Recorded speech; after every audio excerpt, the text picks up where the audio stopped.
لیکن آج جو ہم حصہ پڑھیں گے تو اس میں آپ یہ دیکھیں گے کہ نہ صرف یہ کہ وہ قرآن مجید کے حوالے سے روایت کو قبول کر رہے ہیں، بلکہ قرآن مجید کے مطلب سے جو اپوزٹ مطلب نکلتا ہے، بلا خوف تردید یہ بات کہی جا سکتی ہے، لغت کے حوالے سے کہی جا سکتی ہے، تو اس سے اپوزٹ مطلب لے رہے ہیں۔ اور اس میں امام شافعی کا جو میں آپ کے سامنے نقطہ نظر بیان کر چکا ہوں کئی مرتبہ، امام شافعی یہ بات بہت دفعہ اپنی کتاب، یعنی بہت مرتبہ اس کو ہم نے ریپیٹ کیا، تو انہوں نے اپنی کتاب جو رسالہ ہے، رسالہ آپ سمجھ لیجیے کہ اصول الفقہ کی جو اولین کتابوں میں سے اس کا شمار ہوتا ہے، تیسری صدی ہجری کے شروع میں یا دوسری صدی ہجری کے اواخر میں اس کی تصنیف کی امام شافعی نے، اور 3 مرتبہ اس کتاب کو انہوں نے ریوائز، تیسری مرتبہ جب ریوائز کیا انہوں نے، تو انہوں نے کہا کہ یہ میرا فائنل ایڈیشن ہے۔ اس میں انہوں نے یہ بات بیان کی ہے کہ روایت جو ہے اگر وہ سند کے ساتھ ثابت ہے، سند کے لحاظ سے وہ درست ہے، تو پھر اگر وہ قرآن کے خلاف بھی آپ کو کوئی بات سمجھ میں آ رہی ہے، تب بھی روایت کو ایکسیپٹ کیا جائے گا، کیونکہ ہمارا جو فہم ہے وہ چوک سکتا ہے اور ہمارے فہم کی جو کوتاہی ہو سکتی ہے، لیکن یہ نہیں ہو سکتا کہ ایک صحیح روایت جو ہے وہ قرآن کے خلاف پڑے۔ کہتے ہیں یہ ممکن نہیں ہے، اگر آپ کو نہیں سمجھ میں آ رہی ہے، آپ کو اپیرنٹلی نہیں لگ رہا، تو یہ آپ کا قصور فہم ہے، آپ کے فہم کی کمی ہے اور کوتاہی ہے۔ سو یہ جو آج جیسے میں نے عرض کیا کہ ہم مقام پڑھیں گے، اس سے ہی بالکل بات واضح ہو جائے گی کہ امام شافعی کی جو یہ بات ہے، اسی کو ہمارے مفسرین نے پھر کیری آن کیا، اور جس طرح سے تفسیر کی ہے اس آیت کی جو آج ہم پڑھیں گے، اس میں آپ یہ دیکھیں گے کہ وہ قرآن مجید کے مطلب کے بالکل اپوزٹ ہے، لیکن اس کو ایکسیپٹ اس لیے کیا گیا ہے کہ وہ ایک روایت ان کے خیال میں بیان کر رہی ہے، اور حدیث جو ہے وہ اگر صحیح طریقے سے بیان کر لی جائے اور اس میں کوئی جرا نہ ہو، تو پھر اس کو ہمیشہ ترجیح دی جائے گی۔ اور جن احادیث کو آج ہم پڑھیں گے، وہ احادیث بھی آپ دیکھیں گے کہ وہ بخاری میں بیان ہوئی ہیں، جس کے بارے میں دعویٰ کیا جاتا ہے کہ اصح الکتاب بعد القرآن، قرآن کے بعد جو سب سے صحیح کتاب ہے۔ تو میرا اشارہ آپ سب کے لیے آج کی جو نشست ہے اور آج کی جو سیشن ہے، وہ سورہ بنی اسرائیل کی پہلی آیت جس میں واقعہ معراج بیان ہوا ہے، اس ضمن میں ہے، اور اس کو ہم اب آج تفصیل سے دیکھتے ہیں۔ اور جیسے میں نے عرض کیا کہ یہ ایک ایسا مطالعہ ہوگا کہ جو آپ کو بالکل ٹھیک سمجھا دے گا کہ کیسے تفسیر بالروایا کے جو اسکالرز جو ہیں، وہ اپنی تفسیروں میں اپنی اپروچ کے لحاظ سے they are true to their approaches, and I mean they are sincere towards their approaches, and اس سے you can have a very good idea of how they proceed in interpreting the Quranic words. So آئیے ہم اپنے اس مطالعے کا بھی آغاز کرتے ہیں۔ یہ جو قرآن کی پہلی ہی سورہ بنی اسرائیل کی پہلی آیت ہے، اور یہ واقعہ اسرا کو بیان کرتی ہے۔ اس کا جو ترجمہ ہے اور اس کا جو عربی متن ہے، اس کو ہم پہلے پڑھتے ہیں۔ سب سے پہلے ہم اس کو مفتی شفیع صاحب کے تفسیر سے پڑھیں گے، جو ان کا ترجمہ پہلے درج کرتی ہے اور بعد میں ان آیتوں کی تفسیر کرتی ہے۔ اس کے الفاظ یہ ہیں کہ بسم اللہ الرحمن الرحیم، سبحان الذی اسری بعبدہ لیلا من المسجد الحرام الى المسجد الاقصى الذی بارکنا حولہ لنریہ من آیاتنا انہ هو السمیع البصیر۔ پاک ذات ہے جو لے گیا اپنے بندوں کو راتوں رات مسجد حرام سے مسجد اقصی تک، جس کو گھیر رکھا ہے ہماری برکت نے، تاکہ دکھلائیں اس کو کچھ اپنی قدرت کے نمونے، وہی ہے سننے والا دیکھنے والا۔ تو یہ وہ حصہ ہے پاتی نژاد جو قرآن مجید کا، جس کو ہم معراج سے تعبیر کرتے ہیں۔ اور قرآن مجید کی جو یہ آیت ہے، اس کے بارے میں یہ کہا جاتا ہے کہ رات کے وقت نبی صلی اللہ علیہ وسلم کو، یعنی ہمارے جو ٹریڈیشنل اسکالر ایسے بیان کرتے ہیں کہ جسمانی لحاظ سے پہلے ان کو مسجد حرام سے مسجد اقصی لے گئے، جو دور کی مسجد ہے، ظاہر ہے یہاں مراد یروشلم کی جو مسجد ہے، بیت المقدس اس سے مراد ہے۔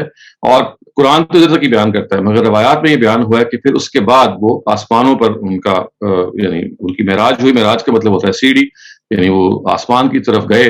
اور اگرچہ وہ جو حصہ ہے اس کا قرآن میں تذکرہ نہیں ہے، لیکن روایت یہ بتاتی ہے، ایک روایت، یعنی اس میں کئی روایتیں ہیں لیکن ایک روایت ان دونوں کو اکٹھا کر دیتی ہے کہ سفر کا جو پہلا حصہ ہے یہ وہ ہے جو قرآن میں بیان ہوا، یعنی مسجد حرام سے لے کے مسجد اقصی تک، اور پھر مسجد اقصی کے بعد وہ جب آسمانوں پہ گئے اور مختلف پیغمبروں سے بھی ان کی ملاقات ہوئی، نماز بھی پڑھائی ان کی امامت میں پڑھی انبیاء نے، تو یہ وہ حصہ ہے جو احادیث میں بیان ہوا ہے، لیکن قرآن نے اس کو بیان نہیں کیا۔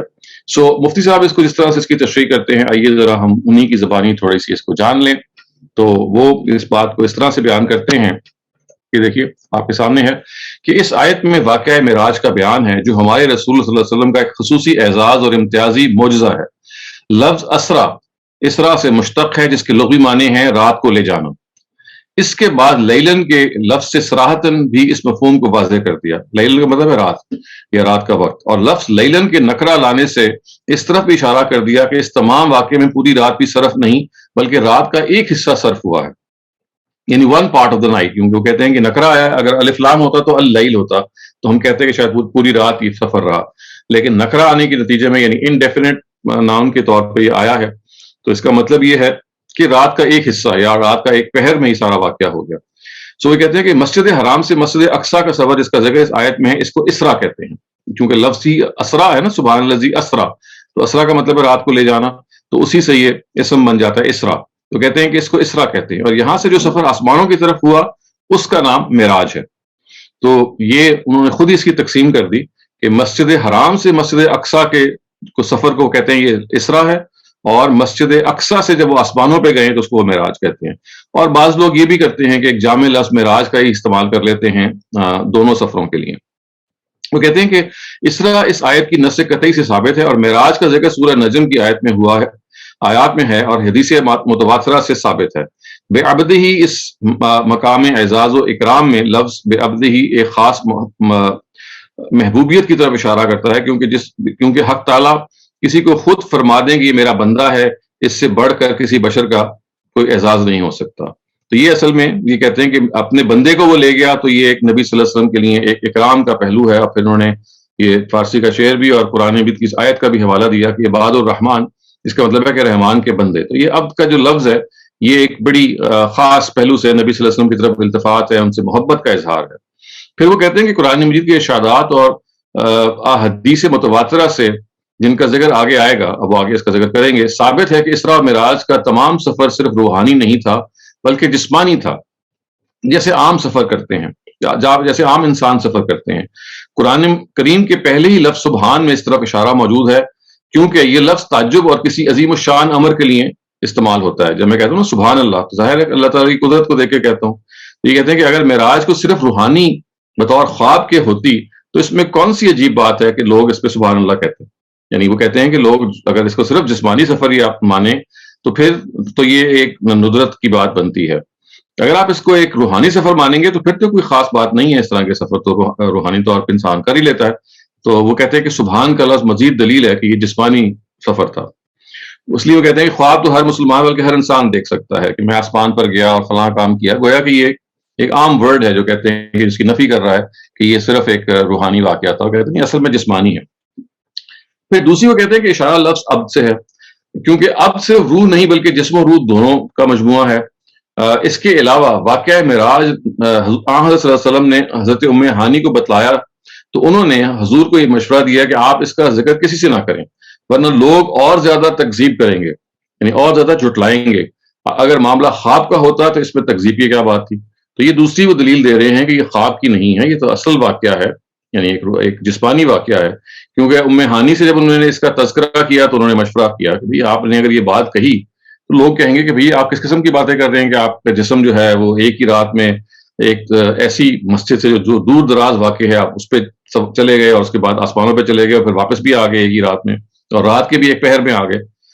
پھر کہتے ہیں کہ پھر جب حضرت صلی اللہ علیہ وسلم لوگوں پر اس کا اظہار کیا تو کفار مکہ نے تکذیب کی اور مذاق اڑایا، یہاں تک کہ بعض نو مسلم اس خبر کو سن کر مرتد ہو گئے. اگر معاملہ خواب کا ہوتا تو ان معاملات کا کیا امکان تھا. یہ اب اصل میں دلائل اس بات کے دیے چلے جا رہے ہیں کہ یہ خواب نہیں ہو سکتا، جسمانی چیز تھی. پہلا انہوں نے جو دلیل دی ہے وہ آپ کو بتایا کہ وہ اس لفظ سے دی کہ سبحان کا جو ورڈ ہے وہ اس لیے آیا ہے کہ آپ جب کہتے ہیں نا کہ سبحان اللہ یا خدا کی شان کو بیان کرنے کے لیے آیا، تو خدا کی شان تو اسی سے نمایاں ہوگی کہ آپ اس کو ایک خواب کا سفر نہ مانیں بلکہ جسمانی سفر مانیں. کیونکہ خواب میں تو انسان کا آسمان پہ جانا کوئی اچھمبے کی بات نہیں ہے، لیکن فزیکلی اگر اللہ تعالیٰ اٹھا کے لے جاتے ہیں تو ایک اچھمبے کی بات ہے. پھر وہ کہتے ہیں کہ عبد کا جو ورڈ ہے وہ روح اور جسم دونوں کے لیے بولا جاتا ہے. جب میں کہوں بندہ تو بندہ ہی ہوگا نا، اس کا مطلب وہ روح اور جسم دونوں کا مرکب ہوگا. یہ تو نہیں کہا جا سکتا کہ وہ روح کو میں لے گیا صرف جسم کو لے گیا. تو کہتے ہیں اس سے بھی یہ معلوم ہوتا ہے کہ روح اور بدن دونوں کو لے گئے تو اس کا مطلب یہ ایک جسمانی چیز ہے. پھر وہ ظاہر ہے کہ انہوں نے کچھ اور تفصیل کی ہے، اور اس تفصیل کے بارے میں وہ یہ کہتے ہیں کہ اگر ہم قرآن مجید کی جو اس سچویشن کو یا اس نریشن کی طرف دیکھیں تو یہ بھی ہم دیکھ سکتے ہیں کہ اللہ تعالیٰ کی نے کہ پیغمبر کی تکذیب اگر لوگ کرتے اور مذاق اڑاتے اور ان کو روکا گیا اس چیز سے، تو وہ تبھی روکا گیا ہوگا نا کہ وہ اگر فزیکلی اس سفر پہ گئے ہیں. اگر فزیکلی سفر پہ نہیں گئے تو پھر کیا ضرورت تھی ام ہانی کو ان کو یہ مشورہ دینے کی کہ آپ یہ لوگوں کے سامنے بیان نہ کریں. پھر وہ کہتے ہیں کہ قرآن مجید میں ایک آگے آیت آ رہی ہے. یہ آیت میں آپ کو تفصیل سے اس کی بھی پس منظر بھی بتاتا ہوں. یہ آیت 60 ہے، اسی سورہ کی آیت نمبر 60 ہے. اس کو وہ کوٹ کرتے ہیں. وہ کہتے ہیں کہ جمہور امت کے نزدیک آیت قرآن وما جعلنا الرؤیا التي اریناک میں رؤیا سے مراد رویت ہے، مگر اس کو بلفظ رؤیا جو اکثر خواب دیکھنے سے استعمال ہوتا ہے تعبیر کرنے کی وجہ یہ ہو سکتی ہے کہ اس معاملے کو تشبیہ کے طور پہ رویا کہا گیا کہ اس کی مثال ایسی ہے جیسے کوئی خواب دیکھ لے، اور اگر رویا کے معنی خواب ہی کے لیے جائیں تو پھر یہ بھی کچھ بعید نہیں کہ واقعہ معراج جسمانی کے علاوہ پہلے یا پیچھے یہ معراج روحانی بطور خواب بھی ہوئی ہے. اس لیے عبداللہ بن عباس اور حضرت عائشہ ام المومنین سے اس واقعے کا خواب میں ہونا منقول ہے اور وہ بھی اپنی جگہ صحیح ہے، مگر اس سے یہ لازم نہیں آتا کہ معراج جسمانی نہ ہوئی ہو. اب یہ بڑا امپورٹنٹ نقطہ ہے جو سمجھنے کی چیز ہے. دیکھیے لفظ رویا، وہ کہتے ہیں رویا کا جو ورڈ ہے یہ بالکل وہی لفظ ہے عربی زبان میں جس کو انگریزی میں ڈریم کہیں گے یا اردو میں آپ خواب کہیں گے. تو وہ کہتے ہیں کہ یہاں جو رویا کا ورڈ ہے یہ رویت کے مفہوم میں ہے. جیسے ہم کہتے ہیں رویت ہلال، سائٹنگ آف دا مون. تو آپ you don't sight the moon I mean in your dreams, آپ ان کو آنکھیں کھول کے دیکھتے ہیں. تو یہ مفتی صاحب یہ فرما رہے ہیں کہ جو رویا کا جو ورڈ قرآن نے استعمال کیا ہے یہ خواب کے مفہوم میں نہیں ہے بلکہ یہ رویت کے مفہوم میں ہے، یعنی آنکھوں دیکھا. تو ان لفظ کو انہوں نے اپنی اصل سے تبدیل کر دیا اور انہوں نے کہا کہ یہاں یہ رویا کے بجائے رویت کے مفہوم میں ہے. یعنی اگر میں یہ کہوں کہ میں نے اگر خواب دیکھا، کسی بھی جملے میں یہ کہوں کہ میں نے آج خواب دیکھا کہ میں آسمان پہ گیا، تو کہتے ہیں کہ جو ورڈ خواب ہے یہ خواب کے مفہوم میں نہیں آیا بلکہ یہ آنکھوں دیکھے منظر کے مفہوم میں آیا. اب عربی زبان کی کوئی لغت اس بات کو سپورٹ نہیں کر سکتی کہ اور نہ ہی کسی اور زبان کی کہ اگر میں لفظ بولوں ڈریم، میں لفظ بولوں خواب، میں لفظ بولوں رویا، کہ یہ سارے کے سارے الفاظ وہ ہیں کہ جو یعنی ایک روحانی سفر کو بیان کر رہے ہوتے ہیں. اور پھر میں کہوں کہ نہیں اس سے مراد یہ نہیں ہے بلکہ اس سے مراد اصل میں یہ ہے کہ یہ آنکھوں دیکھا ہے، تشبیہ دی گئی ہے کہ گویا کہ میں نے یہ ایسی صاف اور زبردست اور واضح چیز تھی کہ گویا میں نے اس کو آنکھوں سے دیکھ لیا. تو اب یہ وہ نقطہ ہے خواتین حضرات جو میں ابھی آپ سے پہلے عرض کر رہا تھا کہ چونکہ احادیث میں اس کا تذکرہ جیسے کہ ہمارے مفسرین اور محدثین نے زیادہ تر سمجھا یہ ہے کہ یہ ایک جسمانی سفر تھا. یہ ابھی آگے اس کی تفسیر آ رہی ہے کہ نبی صلی اللہ علیہ وسلم براق پہ بیٹھ کے گئے اور پھر ظاہر ہے کہ اس کے مختلف سٹیجز انہوں نے بیان کی ہیں. تو چونکہ اس چیز کی شہرت ہوگی احادیث کی روح سے کہ یہ تو جسمانی سفر تھا، تو احادیث نے جب یہ کہہ دیا کہ یہ جسمانی سفر تھا تو اب جب قرآن نے اس کو آیت نمبر 60 میں اس کا حوالہ دیتے ہوئے یہ کہا کہ نہیں یہ تو خواب تھا، یہ جو خواب ہم نے تمہیں دکھایا اس کا مقصد یہ تھا کہ ہم لوگوں کو آزمائیں. یہ ہے نا قرآن کی اس آیت کا مطلب جو آگے جا کے آ رہی ہے. تو اس سے انہوں نے کہا کہ بھئی یہ تو ہو نہیں سکتا کہ احادیث کچھ اور کہہ رہی ہوں اور قرآن کچھ اور کہہ رہا ہوں. یعنی قرآن تو یہ کہہ رہا ہے کہ یہ خواب تھا، یعنی آیت نمبر 60 یہ کہہ رہی ہے کہ یہ جو ہم نے آپ کو سفر کروایا رات کے وقت یہ خواب تھا، اور تمام مفسرین یہی کہہ رہے ہیں کہ یہ خواب تھا. یعنی رویا کے ورڈ ہی کو کہتے ہیں کہ یہ رویا ہی کا ورڈ استعمال ہوا. رویا کا جو اشارہ ہے وہ اس واقعے کی طرف ہے جس کو بھی ہم نے ابھی پڑھا. لیکن وہ یہ کہتے ہیں کہ جو رویا کا ورڈ ہے یہ رویت کے مفہوم میں. اب رویا کا جو ورڈ ہے یہ رویت کے مفہوم میں آنا یہ عربی زبان میں ایسے ہی ہے جیسے آپ انگریزی زبان میں اردو زبان میں کہیں کہ خواب کا مطلب ہے آنکھوں سے دیکھنا، یعنی بیداری میں دیکھنے کو کہ آپ وہی بات کہیں گے جو خواب میں دیکھنا ہے. تو چونکہ احادیث میں ہی ورڈ آ گئی ہے کہ یہ بیداری میں سارا سفر ہوا ہے، تو یہ ایک کلاسک اگزامپل ہے کہ ہمارے جو تفسیر بروایا کے اسکالرز ہیں انہوں نے رویا کے لفظ کو کا مطلب ہی چینج کر دیا. انہوں نے کہا رویا یہاں پہ خواب کے مفہوم میں نہیں ہے بلکہ رویت یعنی آنکھوں کے دیکھ رہے، یعنی آپ بیداری کے عالم میں جب دیکھ رہے ہیں یہ اس مفہوم میں ہے. بیداری کے عالم میں جب آپ دیکھتے ہیں تو قرآن مجید کیا عربی لغت کیا کسی بھی کلام عرب میں کوئی بھی نظیر آپ نہیں تلاش کر سکتے کہ آپ رویا کے ورڈ کو بیداری کے عالم میں دیکھنے کے مفہوم میں استعمال کر سکیں. یہ لغت کے استعمالات کے کلام عرب کے تمام جو جتنے بھی لغت کی پہلو کی چیزیں ہیں اس کے خلاف ہے.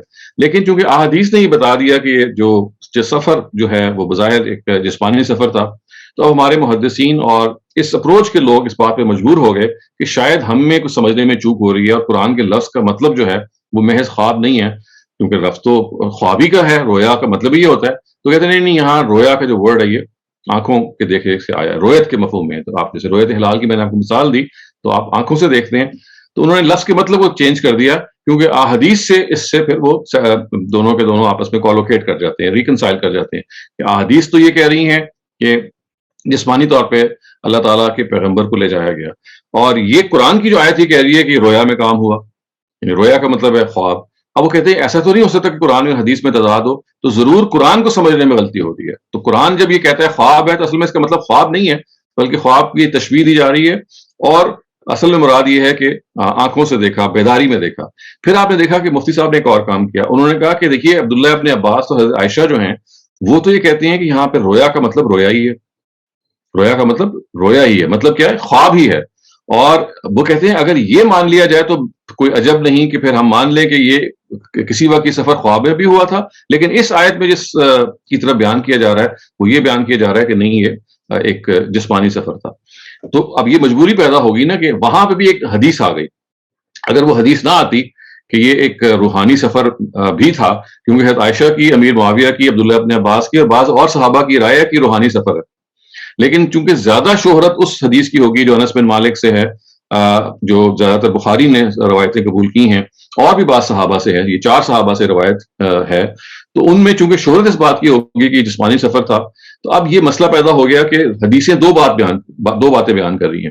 یعنی بعض روایتیں یہ بیان کر رہی ہیں کہ یہ جسمانی سفر تھا، اور یعنی بظاہر یہ بیان کر رہی ہیں، اور بعض روایتیں یہ بیان کر رہی ہیں، جیسے مفتی صاحب نے خود ہی اس کی طرف اشارہ کر دیا کہ نہیں، عائشہ کی جو روایت ہے، اور یا یوں سمجھ لیں حضرت عائشہ کی جو رائے ہے اس ضمن میں، اور عبداللہ ابن عباس کی جو رائے ہے اس ضمن میں، اور اسی طریقے سے امیر معاویہ کی جو رائے ہے وہ یہ ہے کہ یہ روحانی سفر تھا. تو اب وہ کہتے ہیں کہ یہ حدیثیں جو ہیں یہ اب روحانی کو بھی بیان کر رہی ہیں، جسمانی کو بھی بیان کر رہی ہیں. چنانچہ وہ اس کی تقسیم یہ کریں گے کہ جسمانی بھی ہوا ہے اور روحانی بھی ہوا ہے. وہ کہتے ہیں کوئی عجب نہیں کہ روحانی بھی ہوا ہو. کیوں؟ اس لیے کہ وہ روایت میں ہی آ گیا. قرآن نے تو ایک ہی بات کہی ہے کہ یہ رویا ہے. تو اب وہ قرآن مجید سے روایت کی مطابقت اگر پیش کرتے، تو اگر روایت صرف ایک بات بیان کرتی کہ صرف یہ روحانی سفر ہے، تو یہ بڑی آسانی سے وہ یہ انہوں نے کہہ دیا اور کہہ دیتے کہ دیکھیے حدیث کو تو فوقیت حاصل ہے، یا حدیث اصل میں ہمیں ہمارے فہم کے مطابق ہمیں صحیح بات بتا رہی ہے، اور قرآن شاید ہمیں ایسا جو ہم سمجھ رہے ہیں وہ ٹھیک نہیں ہے. تو انہوں نے قرآن کے مفہوم کو امینڈ کر دیا کہ رویا کا مطلب خواب نہیں ہے بلکہ آنکھوں سے دیکھنا ہے. لیکن ایک مشکل دوسری عام یہ پڑی کہ بعض روایتوں میں تصریح کر دی گئی کہ عائشہ کی روایت، جیسے میں نے ابھی عرض کیا امیر معاویہ کی، انہوں نے کہا نہیں یہ تو روحانی سفر تھا. تو اب پھر انہوں نے یہ کہا کہ دیکھیے اب چونکہ روایت دونوں طرح کی آ گئی ہیں، تو اب وہ دونوں کو ایکسیپٹ کرنے کی تطبیق یہ کی کہ یہ بھی بتا دیا کہ یہاں تو یہ جسمانی سفر تھا، لیکن بعض اور مواقع پہ وہ کہتے ہیں یہ ہم ماننا پڑے گا کہ شاید یہ روحانی بھی ہوا ہو. تو اس موقع پہ تو یہ جسمانی تھا، لیکن بعض موقع پہ روحانی بھی ہوا ہو. تو یہ ایک طریقے سے انہوں نے، چونکہ ایک مشکل تھی کہ روایتیں دونوں طرح کی موجود ہیں، تو اس طرح سے انہوں نے اس کی تطبیق کی ہے، اس کی ریکنسائل کیا ہے اس آپس پہ اختلاف کو. اچھا، ذرا تھوڑا سا اور ہم آگے بڑھتے ہیں، اور وہ یہ کہ امام ابن کثیر نے اپنی تفسیر اور ان تمام روایات کو پوری جرح و تعدیل کے ساتھ نقل کیا ہے. نقل کا مطلب ہے ان کو کوٹ کیا ہے. پھر 25 صحابہ کرام کے اسماء ذکر کیے ہیں جن سے یہ روایات منقول ہیں، اور ان کے اسماء پھر انہوں نے یہ 25 کے 25 صحابہ کے گنوا دیے کہ دیکھیے ابو سعید ہیں، ابن عبداللہ ابن عباس ہیں، بھائی ابن کعب ہیں، وغیرہ وغیرہ. تو یہ وہ سب کے سب جو روایت ہے وہ جرح و تعدیل کے لحاظ سے امام ابن کثیر نے ان کو نقل کر دیا ہے، یعنی کوٹ کر دیا ہے، اور یہ بتا دیا ہے کہ دیکھیے یہ سب کے سب جو صحابہ ہیں وہ کیا بیان کرتے ہیں. اصل میں ان کی تعداد بیان کرنے سے ان کا مقصود یہ ہے کہ روایات جو ہیں متواتر ہے. متواتر ان کی اصطلاح ہے، اس کا اصل مطلب یہ ہے کہ ایک بہت بڑی تعداد جو ہے اس کو بیان کر رہی ہے. اب دیکھیے کہ وہ کہتے ہیں کہ ابن کثیر نے جو اپنی تفسیر کی ہے اس میں جو واقعہ معراج کا انہوں نے خلاصہ بیان کیا کہ ہوا کیا. یعنی یہ جو نبی صلی اللہ علیہ وسلم پہلے بیت الحرم سے، یعنی حرم سے گئے ہیں وہ مسجد اقصیٰ، اور اس کے بعد وہ آسمانوں کی طرف گئے ہیں. تو وہ ابن کثیر نے ان روایتوں کو جس طرح سے بیان کیا ہے، وہ کہتے ہیں کہ آئیے ہم اس کی ایک مختصر خلاصہ جو ہے وہ بیان کرتے ہیں. وہ کہتے ہیں کہ نبی کریم صلی اللہ علیہ وسلم کو سفر اس طرح بیداری میں پیش آیا، خواب میں نہیں. پہلی بات تو یہ مکہ مکرمہ سے بیت المقدس تک یہ سفر براق پر ہوا. براق وہ گھوڑے کا نام ہے جس پر انہوں نے سفر کیا. جب دروازہ بیت المقدس میں وہ پہنچے تو براق کو دروازے کے قریب باندھ دیا آپ نے، اور آپ مسجد بیت المقدس میں اس کا تلفظ دونوں ہے، مقدس بھی ہے اور مقدس بھی ہے.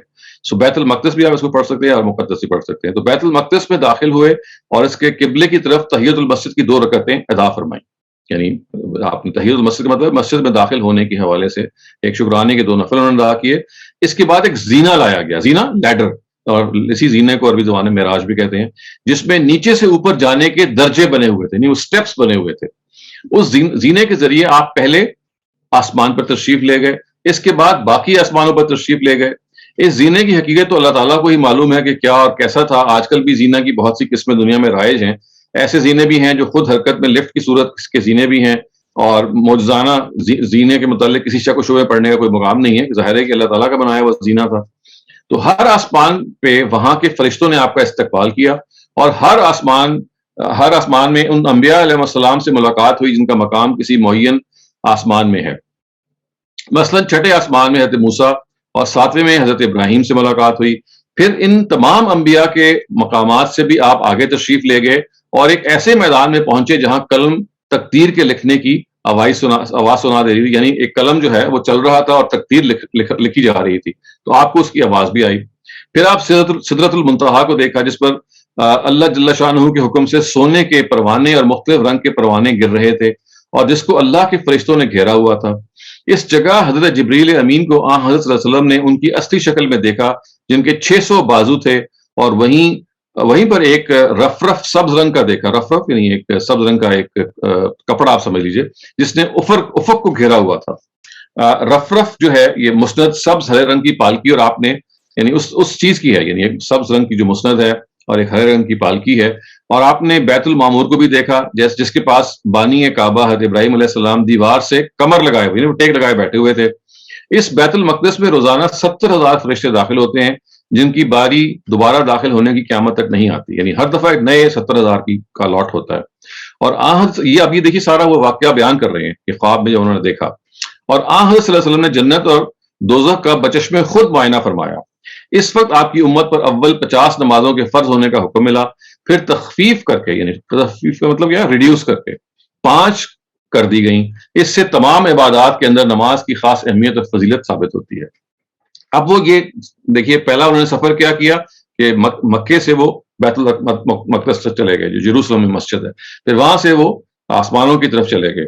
پھر کہتے ہیں اس کے بعد آپ واپس بیت المقدس اترے ہیں، اور جن انبیاء علیہ السلام کے ساتھ مختلف آسمانوں میں ملاقات ہوئی تھی وہ بھی آپ کے ساتھ اترے، گویا آپ کو رخصت کرنے کے لیے بیت المقدس تک آئے. اس وقت آپ نے نماز کا وقت ہو جانے پر سب انبیاء علیہ السلام کے ساتھ نماز بھی ادا فرمائی. یعنی یہ آپ نیچے اترے اور تمام جو انبیاء تھے جن سے آپ کی ملاقات ہوئی تھی وہ بھی آپ کو سی آف کرنے کے لیے نیچے تک آ گئے، اور پھر نیچے آ کے آپ نے ان کی نماز ہی پڑھائی وہیں بیت المقدس کے اندر. اور یہ احتمال ہے کہ نماز اس دن صبح کی نماز ہوگی، فجر کی نماز ہوگی. اچھا، ابن کثیر فرماتے ہیں کہ یہ امامت انبیاء کا واقعہ بعض حضرات کے نزدیک آسمان پر جانے سے پہلے پیش آیا، لیکن ظاہر ہے کہ یہ واقعہ واپسی کے بعد ہوا. یعنی بعض لوگ تو یہ کہتے ہیں کہ یہ پہلے پیش آیا، لیکن ابن کثیر کہتے نہیں ہے کہ آبویسلی یہ بعد ہی میں پیش آیا ہے. اب اس کی آگے اس کی دلیل وہ بیان کرتے ہیں، اور وہ دلیل کیا ہے؟ وہ دلیل یہ ہے کہ آسمانوں پر انبیاء علیہ السلام سے ملاقات کے واقعے میں یہ منقول ہے کہ سب انبیاء سے جبریل امین نے آپ کا تعارف کروایا. اگر واقعہ امامت پہلے ہو چکا ہوتا تو یہاں تعارف کروانے کی ضرورت ہی نہ ہوتی. یہ ایک بڑے وہ کہتے ہیں کامن سینس کی بات ہے. اگر پہلے ہی نماز انہوں نے پڑھا دی ہوتی تو پھر تو ضرورت نہیں تھی کہ آپ کو تعارف کروایا جاتا، اس لیے کہ تعارف تو آپ کا پہلے ہو چکا ہے. یہ تو کہتے ہیں یہ بعد ہی میں نماز انہوں نے پڑھائی ہے، کیونکہ بعد ہی میں ان کو پہلے سے ان کا تعارف ہو چکا ہوا تھا اور بعد میں ان کی ابتدا میں انہوں نے نماز پڑھائی ہے. اس کے بعد وہ کہتے ہیں اس کے بعد آپ بیت المقدس سے رخصت ہوئے اور براق پر سوار ہو کر اندھیرے کے وقت میں مکہ معظمہ پہنچ گئے. یعنی ونس اگین وہ اس گھوڑے پر بیٹھ کے، اس کا نام براق تھا، گھوڑا نما ایک سواری آپ کہہ لیجیے، گھوڑا تو نہیں تھا یعنی گھوڑے کی طرح ایک تیز سواری تھی، اور وہ پھر تیزی کے ساتھ اندھیرے میں پہنچے. گویا کہ سفر مکمل ہو گیا رات کے اندر. یعنی پہلے آپ گھوڑے پہ براق پر بیٹھ کے گئے اور بیت المقدس سے بیت الاقصیٰ، پھر آپ آسمانوں میں گئے، وہاں سے واپس آئے. انبیاء علیہ السلام بھی آپ کے ساتھ واپس اترے، وہاں آپ نے نماز پڑھی اور ان کی نماز کی آپ نے امامت کروائی. اس کے بعد وہ واپس چلے گئے اور آپ پھر سے براق پہ سوار ہو کے واپس مکہ آ گئے. اب آگے جو کچھ وہ بیان کر رہے ہیں اس کو ہم فی الحال ابھی پڑھ نہیں رہے، کیونکہ وہ کہتے ہیں کہ غیر مسلم نے اس کی گواہی دی ہے اس واقعے کی. وہ کیا اس کی نوعیت ہے اس کو آپ دیکھ سکتے ہیں. ہمارے سے اس وقت ہماری جو بحث ہے اس وقت اس کی براہ راست کوئی لنک نہیں ہے، اس لیے میں اس حصے کو آگے چھوڑ کے ذرا آگے بڑھ رہا ہوں. اصل میں جو ہرقل کا جو واقعہ ہے انہوں نے وہ بیان کیا, جو ابو سفیان جب وہاں گئے ہیں ہرقل کے پاس, تو اس کے بارے میں انہوں نے کہا ہے کہ بھئی اگر یہ واقعہ پیش آیا ہے تو یہ نبی جو ہے یہ سچا, یہ لہٰذا یہ جھوٹ نہیں بول سکتے. یہ اس کی تفصیل ہے جو آپ بعد میں دیکھ سکتے ہیں. آپ ذرا تھوڑا سا آگے دیکھیے کہ وہ مسجد حرام اور مسجد اقصیٰ کے حوالے سے کیا بات بیان کرتے ہیں. وہ یہ کہتے ہیں کہ حضرت ابو ذر غفاری فرماتے ہیں کہ میں نے رسول اللہ صلی اللہ علیہ وسلم سے دریافت کیا کہ دنیا کی سب سے پہلی مسجد کون سی ہے, تو آپ نے فرمایا مسجد حرام, پھر آپ نے کہا مسجد اقصیٰ. تو یہ اب مسجد حرام اور مسجد اقصیٰ کی تھوڑی سی انہوں نے تعریف کی ہے, اس کی جو تفصیل ہے وہ بیان کی ہے. اس کو بھی آپ آرام سے بعد میں پڑھ سکتے ہیں. لیکن اب وہ کہتے ہیں کہ جو آیت میں آگے جا کے ایک ذکر ہوا ہے نا کہ بارکنا حولہ, کہ ہم نے ایسی مسجد یعنی مسجد اقصیٰ تک آپ کو لے گئے کہ جس کی ہم نے آس پاس کی چیز ماحول کو برکت دی ہوئی تھی. اس سے کیا مراد ہے, اب اس کی تفصیل کر رہے ہیں. پوری سرزمین شام ایک حدیث میں ہے کہ اللہ تعالیٰ نے عرش سے دریائے فرات تک مبارک بنائی ہے, اور اس میں سے فلسطین کی زمین کو تقدس سے خاص عطا فرمایا کیونکہ وہیں پہ مسجد اقصیٰ موجود ہے. اس کی برکات دینی بھی ہیں اور دنیاوی بھی ہیں. دینی برکات تو یہ ہے کہ وہ تمام انبیاء سابقین کا قبلہ اور تمام انبیاء کا مسکن اور مدفن ہے, اور دنیاوی برکات اس کی سرزمین کا سرسبز ہونا ہے. یعنی اس کی جو روحانی برکات کیا ہے کہ جتنے بڑے انبیاء ہیں وہ سب وہاں پہ دفن ہوئے ہیں, اور اس کی جو دنیاوی جو بینیفٹس ہیں وہ یہ ہے کہ بہت ہی زیادہ زرخیز زمین ہے. تو یہ ان کی اس کی وہ تفصیل ہے جو تھوڑی سی وہ بتاتے ہیں. اس کے بعد ظاہر ہے کہ اس تفصیل کے بعد ان کی بات جو ہے وہ مکمل ہو جاتی ہے, اور وہ اس بات کا خلاصہ یہ بیان کرتے ہیں کہ اصل میں یہ ایک اللہ تعالیٰ کی طرف سے معجزہ تھا کہ اللہ تعالیٰ جو ہیں وہ لے گئے اللہ اپنے پیغمبر کو, انہوں نے مسجد اقصیٰ تک لے گئے. وہاں کی زمین جو جس کی برکتوں کا ذکر ہے وہ ان برکتوں سے نبی صلی اللہ علیہ وسلم جو ہیں ان کو دکھایا جائے. الفاظ میں کہ لوریا ہو من آیاتنا آگے جا کے آتا ہے, اور پہلے یہ ہے کہ بارکنا حولہ, یعنی مسجد اقصیٰ کا جو حول ہے اس کا مطلب ہے جو اس کی سراؤنڈنگز ہیں ان کو بہت برکت دی, سبز و شاداب بنایا, اس کا مشاہدہ کروایا, اور پھر آسمانوں پہ وہ کہتے ہیں لے گئے. اگرچہ آسمانوں کا جو ذکر ہے اس روایت پہ موجود نہیں, قرآن کی اس آیت پہ موجود نہیں ہے, لیکن وہ حدیثوں میں موجود ہے. تو اس سے آپ یہ دیکھ سکتے ہیں کہ کیسے انہوں نے اپنے اس پورے کی پوری بات کو ایک تفصیل سے بیان کیا کہ دیکھیے یہ سفر ہر حال میں جسمانی سفر ہے, کیونکہ اگر تعالیٰ سبحان اللہ جب ہم کہیں گے, کیونکہ شروع سورہ یہاں سے ہوئی نا کہ سبحان الذی اسریٰ بعبدہ, پاک ہے وہ ذات, بلند ہے وہ ذات, تو یہ تبھی کہا جائے گا کہ جب وہ کوئی معجزہ ان سے رونما ہوگا. پھر انہوں نے کہا کہ دیکھیں عبد کا جو ورڈ ہے یہ روح اور جسم دونوں کے لیے بولا جاتا ہے. پھر انہوں نے کہا کہ دیکھیے یہ حضرت ام ہانی نے جو نبی صلی اللہ علیہ وسلم کو روکا کہ آپ اس واقعے کو نہ بیان کریں, لوگ جو ہیں فتنہ بنائیں گے, تو یہ تبھی ہو سکتا ہے نا کہ یہ واقعہ جو ہے جسمانی طور پر پیش آیا ہو, کیونکہ خواب اگر آپ نے بیان کیا ہوتا تو یہ تو کوئی چمبے کی بات نہیں ہے. خواب تو آپ دیکھ سکتے ہیں کہ آسمانوں پہ گئے. تو یہ ان کی جو بظاہر 2 دلیلیں یا 3 دلیلیں انہوں نے یہاں بیان کی. لیکن آپ اگر دقت نظر سے مطالعہ کریں گے اور تفصیل سے دیکھیں گے تو آپ کو یہ محسوس ہوگا کہ جو اگلی بات انہوں نے کی وہ اصل میں فیصلہ کن ہے. اور وہ بات یہ تھی, وہ کہتے ہیں کہ دیکھیے یہ جو آیت 60 ہے, یعنی یہ جو ہم نے پڑھی ہے یہ آیت نمبر 1 ہے, آیت 1 آف سورہ بنی اسرائیل. آیت 60 جو ہے وہ اس طرف اشارہ کر رہی ہے کہ وہ جو ہم نے تمہیں رویا دکھایا تھا وہ لوگوں کی امتحان کے لیے دکھایا تھا, لوگوں کی آزمائش کے لیے دکھایا تھا. اب درمیان میں 59 ورسز ہیں, ظاہر ہے اس میں کچھ اور باتیں بیان ہوئی ہیں, میں اس کی بھی آگے تفصیل آپ کو بتاتا ہوں. لیکن تمام ہمارے جو مفسرین ہیں, چاہے وہ فرائی اسکالرز ہوں اور چاہے وہ ہمارے جو ٹریڈیشنل اسکالرز ہیں, وہ سب یہ کہتے ہیں کہ آیت 60 میں جو ورڈ رویا آیا ہے وہ اصل میں اسی اسرا کے جو واقعے کی طرف اشارہ ہے کہ یہ رویا تھا جو پیش آیا. اب جو ہمارے ٹریڈیشنل اسکالرز ہیں وہ یہ کہتے ہیں کہ یہ رویا کا ورڈ استعمال تو ہو گیا, آتا تو یہ خواب کے لیے ہے, لیکن یہ یہاں خواب کے لیے استعمال نہیں ہوا بلکہ یہ بیداری کے لیے استعمال ہوا ہے, بیداری میں دیکھنے کے لیے استعمال ہوا ہے. گویا انہوں نے لفظ کا مطلب چینج کر دیا, اس لیے کہ احادیث جو ہیں زوردار طریقے سے یہ کہہ رہی ہیں کہ یہ تو جسمانی طور پہ ہوا ہے, اور چونکہ بعض احادیث دوسری بھی آ گئی ہیں جو یہ کہتی ہیں کہ روحانی طور پہ ہوا ہے, تو اب ان کو یہ مجبوری پیش آئی کہ کیسے ہم اگر اصرار کریں گے کہ جسمانی ہے اور روایتیں بھی بعض کہہ رہی ہیں کہ جسمانی نہیں ہے, تو ان کو اس کی انہوں نے مزید تطبیق یہ کر دی کہ نہیں یہاں تو یہ اصل میں اسی مفہوم میں بیان ہوا ہے کہ جسمانی ہے. البتہ چونکہ اس لفظ کے اندر گنجائش موجود ہے کہ یہ خوابی کے مفہوم میں ہو, تو دیکھیے انہوں نے کہا کہ یہ پھر کسی اور وقت بھی ہوا ہوگا, لیکن اس وقت پھر یہ خواب میں ہوا ہوگا. اور اسی وجہ سے حضرت عائشہ اور امیر معاویہ اور عبداللہ ابن عباس اور بعض اور صحابہ جو ہیں وہ کہتے ہیں کہ یہ روحانی ہے. تو اس طرح سے انہوں نے اپنے پورے کے پورے تانا بانا ایک بنا اور یہ بتایا کہ دیکھیے یہ خدا کی طرف سے ایک معجزانہ بات تھی. اور جیسے کہ انبیاء علیہ السلام کو مختلف معجزے دیے گئے, تو اصلاً یہ جو معراج کا واقعہ ہے یہ بھی نبی علیہ السلام کا ایک معجزہ تھا, ایک میراکولس جرنی تھی جو ان کو دی گئی تاکہ ان کی نبوت کے حوالے سے, ان کی جو شان کے حوالے سے لوگوں کو بتایا جائے.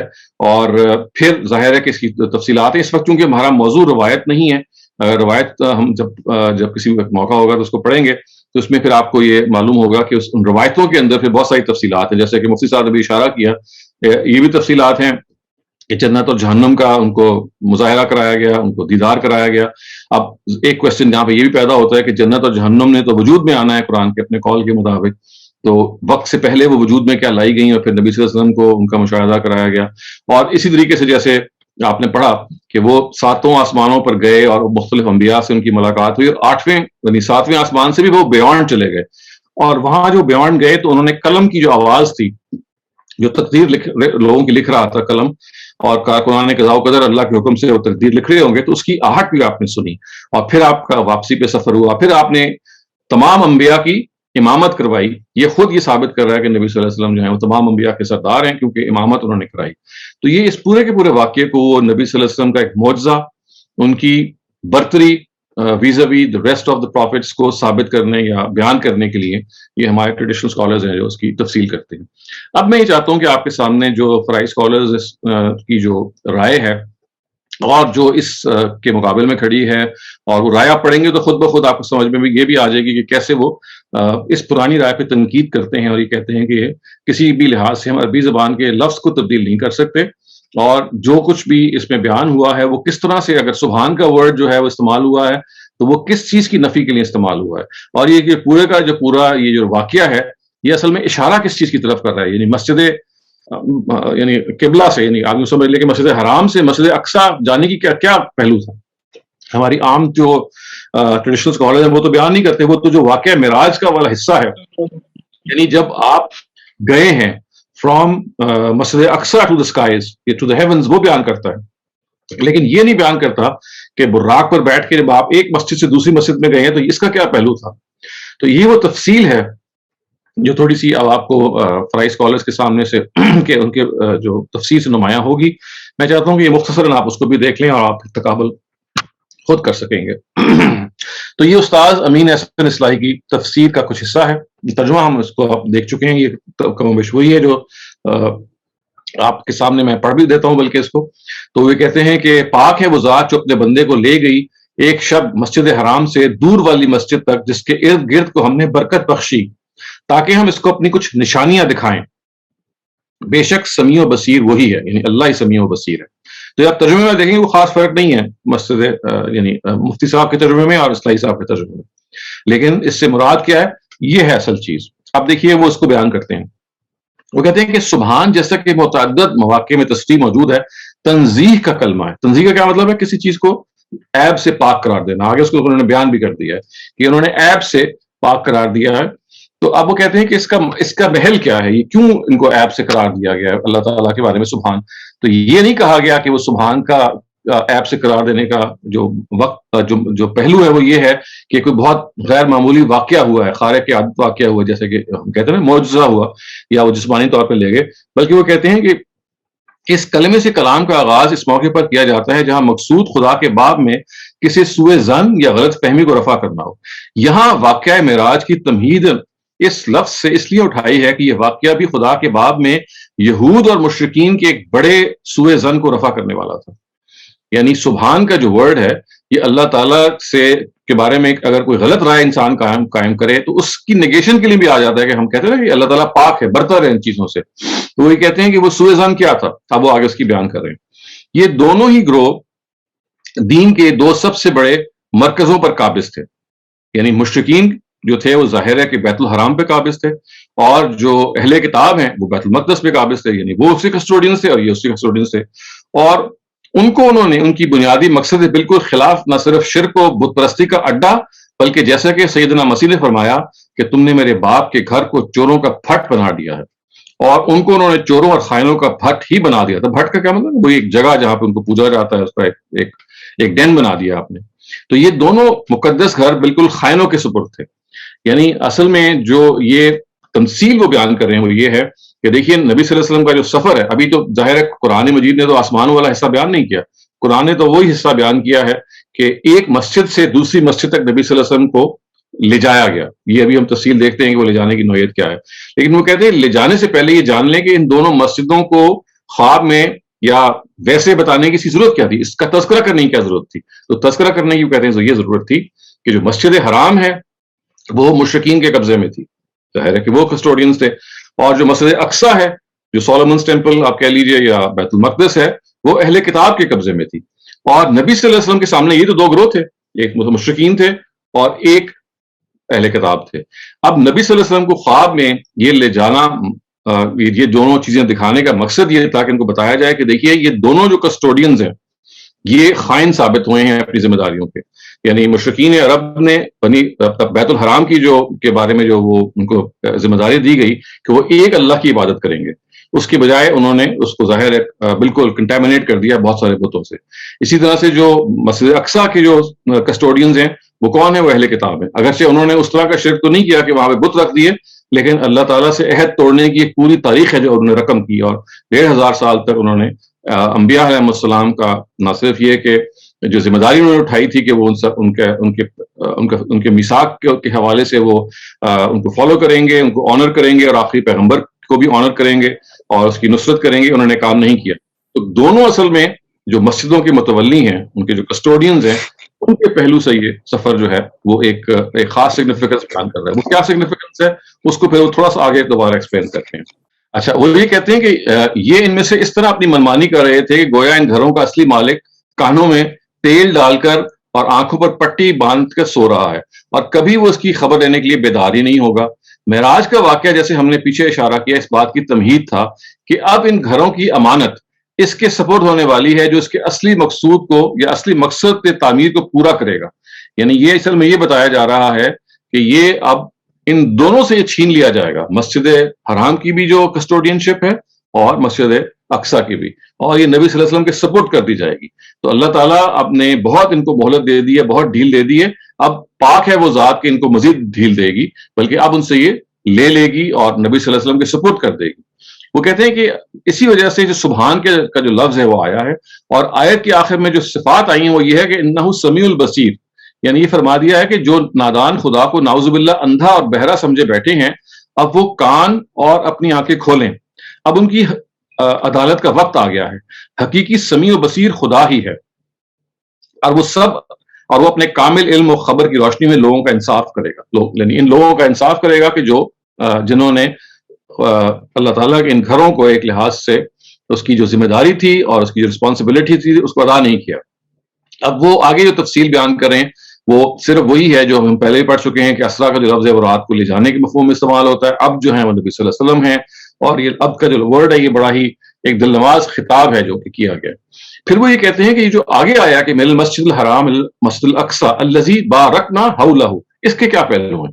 تو اس کی وہ تفصیل کرتے ہیں کہ مسجد حرام سے تو ظاہر ہے کہ خانہ کعبہ مراد ہے. رہی دوسری مسجد تو اس کا تعارف دو صفتوں سے کرایا گیا ہے، ایک اقصی اور دوسری الذی بارکنا حولہ. اقصی کے معنی ہے دور والی، یعنی the farther away which is not near، جو دور والی مسجد ہے. یہ مسجد حرم مکہ کے باشندوں سے جو اس کلام کے مخاطب اول ہیں کم و بیش 40 دن کی مسافت پر یروشلم میں تھی. یعنی اگر آپ وہاں پہ قافلے کی شکل میں جائیں تو ایک جو فاصلہ بیت المقدس کا اور بیت الحرام کا تھا وہ 40 ڈیز کا تھا. اس وجہ سے اس کو اقصیٰ کی صفت سے موصوف فرمایا کہ یہ ذہن میں آسانی سے یہ پتہ چل جائے. یہ نہیں کہا گیا بیت المقدس، بلکہ اشارہ کر دیا گیا دور والی مسجد. تو وہ دور والی مسجد چونکہ ایک ہی ہو سکتی ہے جو 40 دن کی مسافت پہ تھی، اس لیے کوئی اچنبھا نہیں ہے، کوئی ایمبیگوٹی نہیں تھی کہ اس سے کوئی اور مسجد مراد ہو سکتی ہے، بلکہ یہ بیت المقدس ہی اس سے مراد ہے. پھر وہ کہتے ہیں کہ جو دوسری صفت ہے وہ کیا ہے کہ الذی بارکنا حولہ. اس کا مطلب ہے کہ جس کے آس پاس کو ہم نے برکت عطا کی. وہ کہتے ہیں اس سرزمین کی طرف اشارہ کیا گیا ہے جس میں یہ مسجد واقع تھی. یہ اس سرزمین کی روحانی اور مادی دونوں قسم کی زرخیزیوں کی طرف اشارہ ہے، اور قدیم صحیفوں میں اس سرزمین کو دودھ اور شہد کی سرزمین کہا گیا ہے جو اس کی انتہائی زرخیزی کی تعبیر ہے. روحانی برکات کے اعتبار سے اس کا جو درجہ تھا اس کا اندازہ کرنے کے لیے یہ بات کافی ہے کہ جتنے انبیاء کا مولد و مدفن ہونے کا شرف اس سرزمین کو حاصل ہے وہ کسی دوسرے علاقے کو حاصل نہیں ہوا. یہ آپ دیکھیے تقریباً وہی بات ہے جو مفتی شفیع صاحب نے بھی پہلے کہی ہے کہ روحانی اور دنیاوی برکات دونوں اس کے اندر موجود ہیں. اس کے بعد دیکھیے اپنی بات کو وہ مکمل کرتے ہیں استاذ امین ناصر اصلاحی، لیکن اس مکمل کرنے سے پہلے اس کو وہ اچھی طرح سے ایکسپلین کرتے ہیں کہ یہ جو کہا گیا نا کہ نُرِیَہُ مِنْ آیاتنا، کہ ہم نے ان کو دور والی مسجد کی طرف لے جائے، اور وہ لے جانے کا مقصد یہ تھا کہ ان کو ہم اپنی نشانیاں دکھائیں.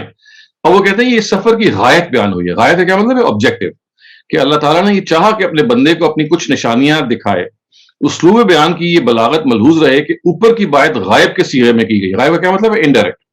اور جو تفخیم شان پر دلیل ہے.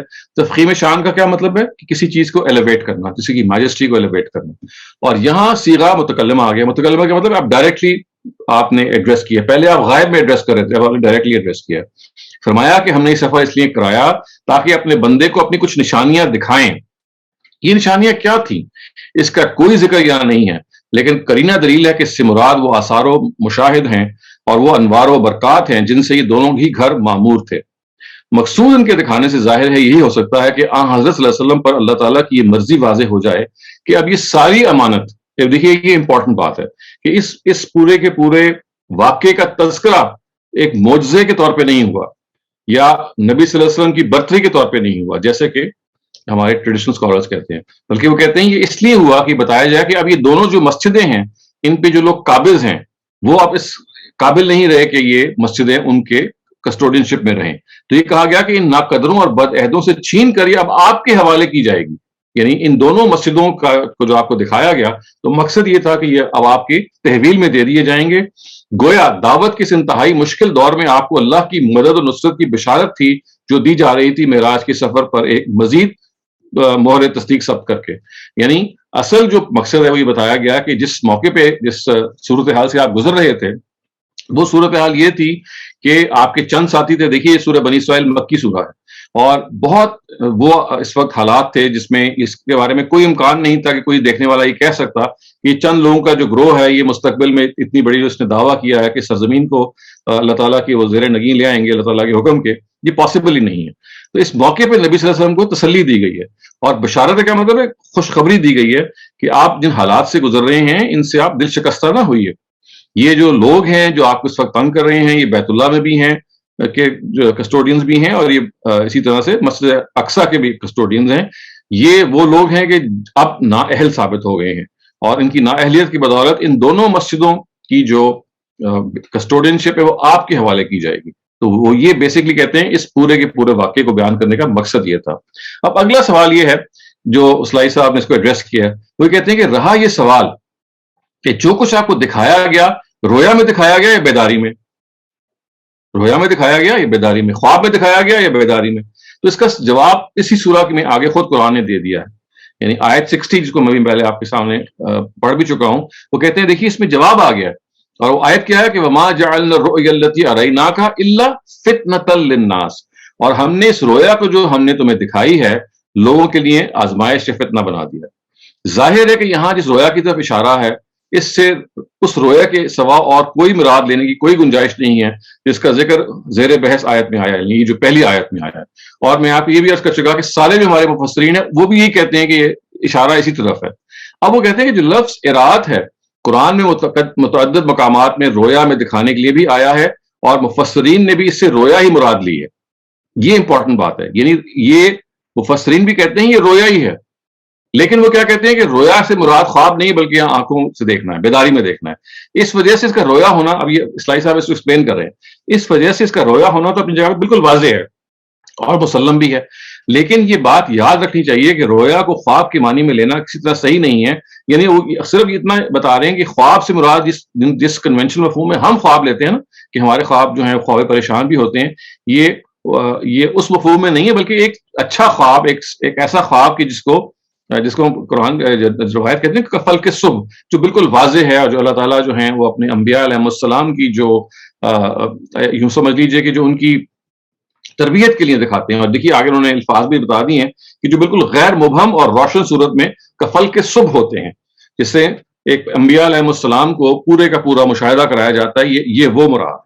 تو اس طرح سے انہوں نے یہ بتایا کہ دیکھیے یہ جو سبحان الذی اسریٰ بعبدہ کی جو آیت ہے یہ نبی صلی اللہ علیہ وسلم کے معجزے کو بیان کرنے یا انبیاء علیہ السلام کی جیسے بیان کیا گیا نا ان کی نماز پڑھائی گئی، تو اس کو بیان کرنے کے سلسلے میں یہ نہیں آیا، بلکہ یہ بتانے کے لیے آیا کہ یہ دونوں مسجدیں جن کا سفر آپ کو کرایا گیا، ایک مسجد میں تھے پھر آپ کو دوسری مسجد دکھائی گئی، تو آپ کو اس پرمہن دور میں، اس مکی دور میں کہ جب آپ مشکلات سے گزر رہے تھے، آپ کو کوئی نظر نہیں آ رہا تھا اپنا فیوچر، تو آپ کو یہ تسلی کے لیے بتایا جا رہا ہے کہ دیکھو یہ جو تو اس وقت آپ جن حالات سے گزر رہے ہیں اسے آپ دل شکستہ نہ ہوں، ان سے آپ دل نہ ہاریں، یہ دونوں کی دونوں مسجدیں یہ الٹیمیٹلی آپ کے قبضے میں آ جائیں گی، اس لیے کہ ان کے جو متولی ہیں، ان کے جو کسٹوڈینز ہیں، they have not proven to the task that was given to them. They have not proven themselves worthy of the task. لہٰذا اب یہ ان سے لے لی جائے گی اور آپ کے سپورٹ کر دی جائے گی۔ اور قرآن مجید نے چونکہ اس ورڈ کو رویا کے مفہوم میں استعمال کر دیا ہے، تو اب رویا کے علاوہ آپ کسی اور مفہوم میں اس کو لے نہیں سکتے۔ رویا کا مطلب یہ ہے ایک اسپرچل ایکسپیرینس، وہ چیز جو آپ روحانی طور پہ ایکسپیرینس کرتے ہیں۔ پھر انہوں نے یہ بتایا، وہی بات جو میں پہلے بھی ایکسپلین کر چکا ہوں، کہ سارے مفسرین بھی یہ کہتے ہیں کہ یہ رویا ہے، یہ رویا ہی ہے، لیکن وہ کہتے ہیں رویا سے مراد رویت ہے، رویا سے مراد ڈریم نہیں ہے بلکہ آنکھوں سے دیکھنا ہے۔ اس طرح سے وہ لفظ کے مطلب کو چینج کر دیتے ہیں، اور جیسے میں نے عرض کیا کہ اس کی وجہ وہی ہے کہ احادیث میں چونکہ جس طرح سے اس کا بیان ہونا آ گیا ہے ایک گروپ آف احادیث میں کہ یہ ایک جسمانی سفر تھا غالباً، اس وجہ سے یہاں انہوں نے لفظ کا مطلب ہی تبدیل کر دیا، جو اس کی کلاسیکل مثال ہے کہ وہ حدیث کی روشنی میں قرآن کو سمجھیں گے، اور حدیث چونکہ یہ ان کے نگاہ میں یہ ایک اوور یہ بتا رہی ہے کہ یہ جسمانی سفر تھا، تو اب انہوں نے اس کی تعویل نہیں کی، بلکہ انہوں نے کہا کہ قرآن کے لفظ کا مطلب ہم غلط سمجھیں، اس کا مطلب لازماً یہ ہوگا کہ وہ آنکھوں دیکھا، یعنی وہ بیداری میں کام ہوا تھا، وہ خواب یا ایک اسپرچل ایکسپیرینس نہیں تھا۔ اچھا، اس کے بعد ظاہر ایک جو سوال اور پیدا ہوتا ہے جو کسی بھی پہلو سے پیدا ہو سکتا ہے، وہ یہ ہے کہ یہ تو پہلی آیت ہے، اس کے بعد 59 آیتیں گزرتی ہیں اور 60th آیت میں اس صراحت ہوتی ہے کہ یہ جو ہم نے آپ کو رویا دکھایا، یہ لوگوں کی آزمائش کے لیے دکھایا، تو آخر یہ جو اتنی درمیان میں آیتیں آئی ہیں اس کی وجہ کیا ہے؟ کیونکہ اللہ میاں تو اگر اس کو رویا ڈکلیئر کرنا چاہ رہے تھے تو آیت نمبر 1 کے فوراً بعد اگلی آیت بتا دیتے کہ بھئی یہ جو ہم آپ کو لے کے گئے ہیں ایک مسجد سے دوسری مسجد، تو یہ خواب، یہ رویا کا کیا واقعہ ہے، یہ خواب کا واقعہ ہے۔ تو اتنی درمیان میں آیتیں گزر رہی ہیں اور پھر ایک دم سے آیت آئی ہے کہ بھئی جو ہم نے تمہیں رویا دکھایا تھا، تو اس کی بھی وجہ سمجھ لینی چاہیے، اور وہ یہ ہے کہ دیکھیے اس پورے کے پورے 59 آیتوں کے اندر بنی اسرائیل کی جو فرد قرارداد جرم ہے وہ بیان ہوئی ہے، کہ دیکھو کیسے حضرت موسیٰ کے زمانے میں جب ان کو اللہ تعالیٰ نے برتری دی اور ان کو ایک امت کی شکل میں آرگنائز کیا، اور پھر انہوں نے پے در پے بد عہدی کی۔ تو اصل میں یہ جو درمیان کی آیتیں ہیں ان میں کچھ گریز بھی ہیں، کچھ اور چیزیں بھی ہیں، وہ صرف یہ بیان کر رہی ہیں کہ دیکھیے یہ جو بیت المقدس کے جو کسٹوڈینز ہیں، مشرکین تو ہیں ہی ہیں، وہ تو بیت الحرام کے کسٹوڈینز ہیں، انہوں نے اپنے آپ کو انوردی پروف کیا ہوا ہے۔ یہ جو بیت المقدس سے جو کسٹوڈینز ہیں، ان کا معاملہ یہ ہے کہ ان سے جو اگر یہ کسٹوڈینشپ لی جا رہی ہے تو ریزن فار دیٹ از وہ آگے ان 50 آیتوں میں بیان ہوا ہے کہ دیکھیں ان کو جب ذمہ داری دی گئی تو ان کی خیانت کی کیا کیا مثالیں ہیں، یعنی وہ درمیان کا جو حصہ ہے وہ بتا رہا ہے کہ the reason why they were taken away, why the custodianship will be taken away in future۔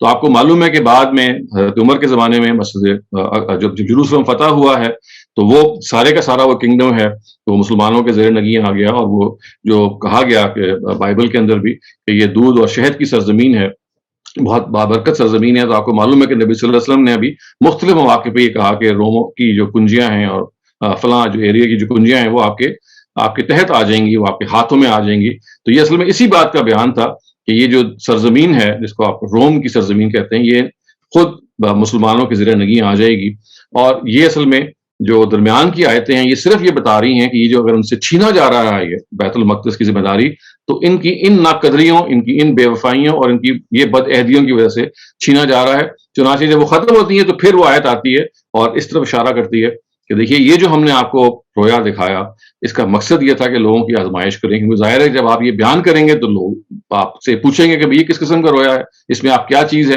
اور پھر آزمائش کی بعض اور باتیں بھی اس میں بیان ہوئی ہیں جس وقت ہمارا موضوع نہیں ہے، لیکن اگر آپ وہ آیت مکمل پڑھیں گے تو آپ کے سامنے آ جائیں گی۔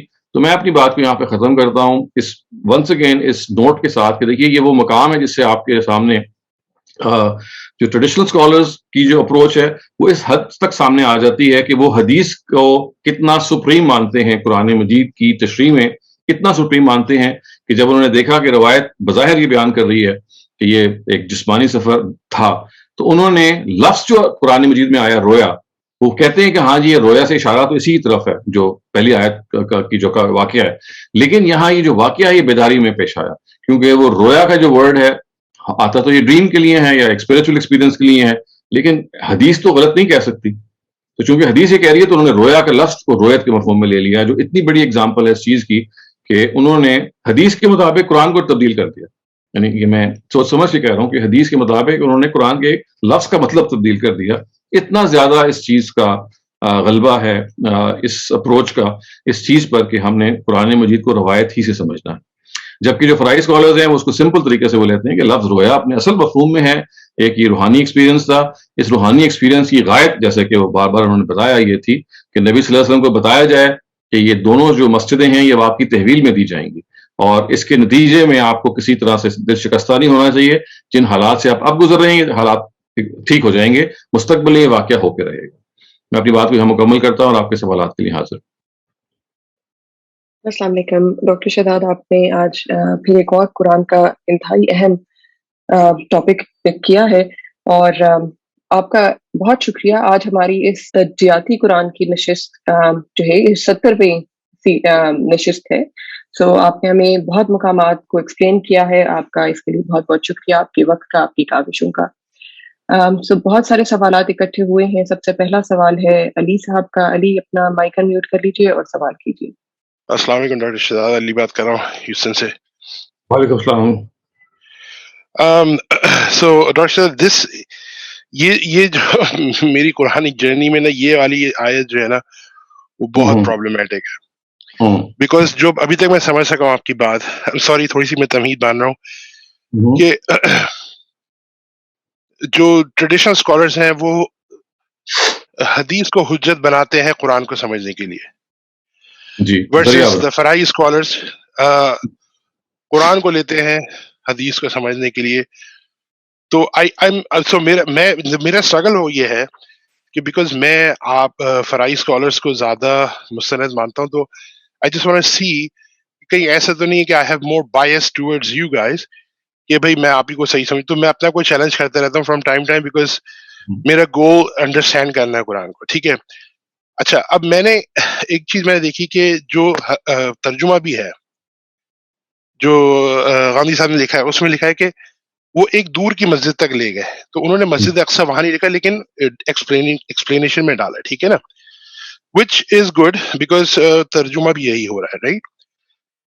تو میرا پوچھنا ہی مجھے یہ تھا کہ مسجد اقصیٰ کا نام جو ہے وہ تو بہت بعد میں آیا ہے پاپولر، لائک وہ حضرت عمر کے دور میں اگر میں صحیح بتا رہا ہوں تو انہوں نے اس کو کنسٹرکٹ کرایا، پھر وہ مسجد خراب ہو گئی، کچھ ہو گیا، پھر امید ڈائنیسٹی میں کسی لوگوں نے کچھ اس کو دوبارہ ریکنسٹرکٹ کرایا. اس سے پہلے جو اس کا نام ہسٹری میں ملتا ہے وہ المصلی القبلی یا پہلا مسلح یا سم تھنگ لائک دیٹ، اس طرح کچھ ملتا ہے، وہ بھی جوئش لوگوں کے ہاتھ میں تھا. تو اگر ہم یہ سمجھیں کہ دور کی مسجد، تو دور کی مسجد تو یوزلی قرآن میں جو اقصیٰ کا ورڈ ہے وہ فاردیسٹ کے لیے بھی یوز ہوتا ہے. تو کیا یہ وہ مسجد ہے جو میں سمجھ رہا تھا کہ یہ وہ مسجد ہے جو کہ سدرۃ المنتہا، شاید میں if I'm not mistaken وہ ورڈ ہے جو کہ جنت سے پہلے کوئی مقام ہے جہاں پر یہ ہو رہا ہے سب کچھ. تو if that is the case then this is an actual travel rather than a travel within a dream or a vision. تو یہ بس میری کنفیوژن ہے. I don't know if I'm right or wrong to question this, but I thought کہ I should bring it to your attention. نہیں، دو باتیں اس میں اس پہ آپ مزید غور کرتے رہیں. ایک تو جب یہ کہا گیا نا کہ دور کی مسجد، تو وہ ظاہر ہے کہ وہ دور کی مسجد ایک ایسی مسجد ہے کہ جو جب بھی اللہ تعالیٰ ایسے بات کرتے ہیں یہ وہ نام نہیں لیتے. وہ بیت المقدس اس لیے نہیں کہہ سکتے تھے کہ اس وقت وہ ٹیمپل جو ہے وہ تباہ ہوا تھا، اس کو تو ری بلڈ ہونا تھا، گرا ہوا تھا، لیکن باہر وہ مسجد کی جگہ ضرور تھی جس کو فیوچر میں تعمیر ہونا تھا. تو اس وجہ سے یا تعمیر تھی پہلے سے اور وہ گر گئی تھی. تو مسجد کے ورڈ کو اس طرح سے تعبیر کرنا کہ ایک چیز ایگزسٹ کرتی تھی بعد میں اس کا، اور ابھی بھی آپ کو پتا ہے کہ جو ویلنگ وال اس کی ہے جو اس کو دریا کہتے ہیں وہ موجود ہے، اس وجہ سے اس کو مسجد کہنا تو کسی طرح سے بھی غیر موضوع نہیں تھا. اور پھر جب قرآن مجید جب اپنے مخاطبین سے بات کرتا ہے تو دیکھیے اسی پہلو سے بات کرتا ہے جس چیز کے بارے میں مخاطبین جانتے ہیں کہ بھئی یہ ایک ایسی جگہ ہے، ایسی چیز ہے کہ جو فزیکلی ایگزسٹ کرتی ہے اور جس کی کوئی دلیل دی جا سکتی ہے. اس وجہ سے اقصیٰ کا مطلب اس سے کسی اور مسجد سے مراد لینا ممکن نہیں ہے. اور اسی وجہ سے آپ دیکھیں تمام جو مفسرین ہیں تمام ان سب میں اس کا اتفاق ہے کہ یہاں پہ بیت المقدس ہی مراد ہے, جروسلم کی مسجد ہی مراد ہے. کسی نے سے مختلف رائے نہیں لی پرومیننٹ مفسرین میں. اب یہ جو آپ کا اشکال ہے کہ یہ ایک فزیکل جرنی کیوں نہیں اس کو ہم کہہ سکتے, کیونکہ جب یہ اگر آپ اس کو سدرۃ المنتہا کے بعد جو جگہ مان لیں تو اس کا تو میں جیسے عرض کیا کہ وہ پاسبل نہیں ہے کہ اس کو جنت الماوا یا سدرۃ المنتہا مان لیا جائے, کیونکہ وہ تو اصل میں جو جگہ بیان ہوئی ہے سورہ نجم میں وہ معراج کا واقعہ بیان نہیں ہو رہا, بلکہ وہ جبریل علیہ السلام کا نبی صلی اللہ علیہ وسلم کے پاس آنے کا واقعہ ہے.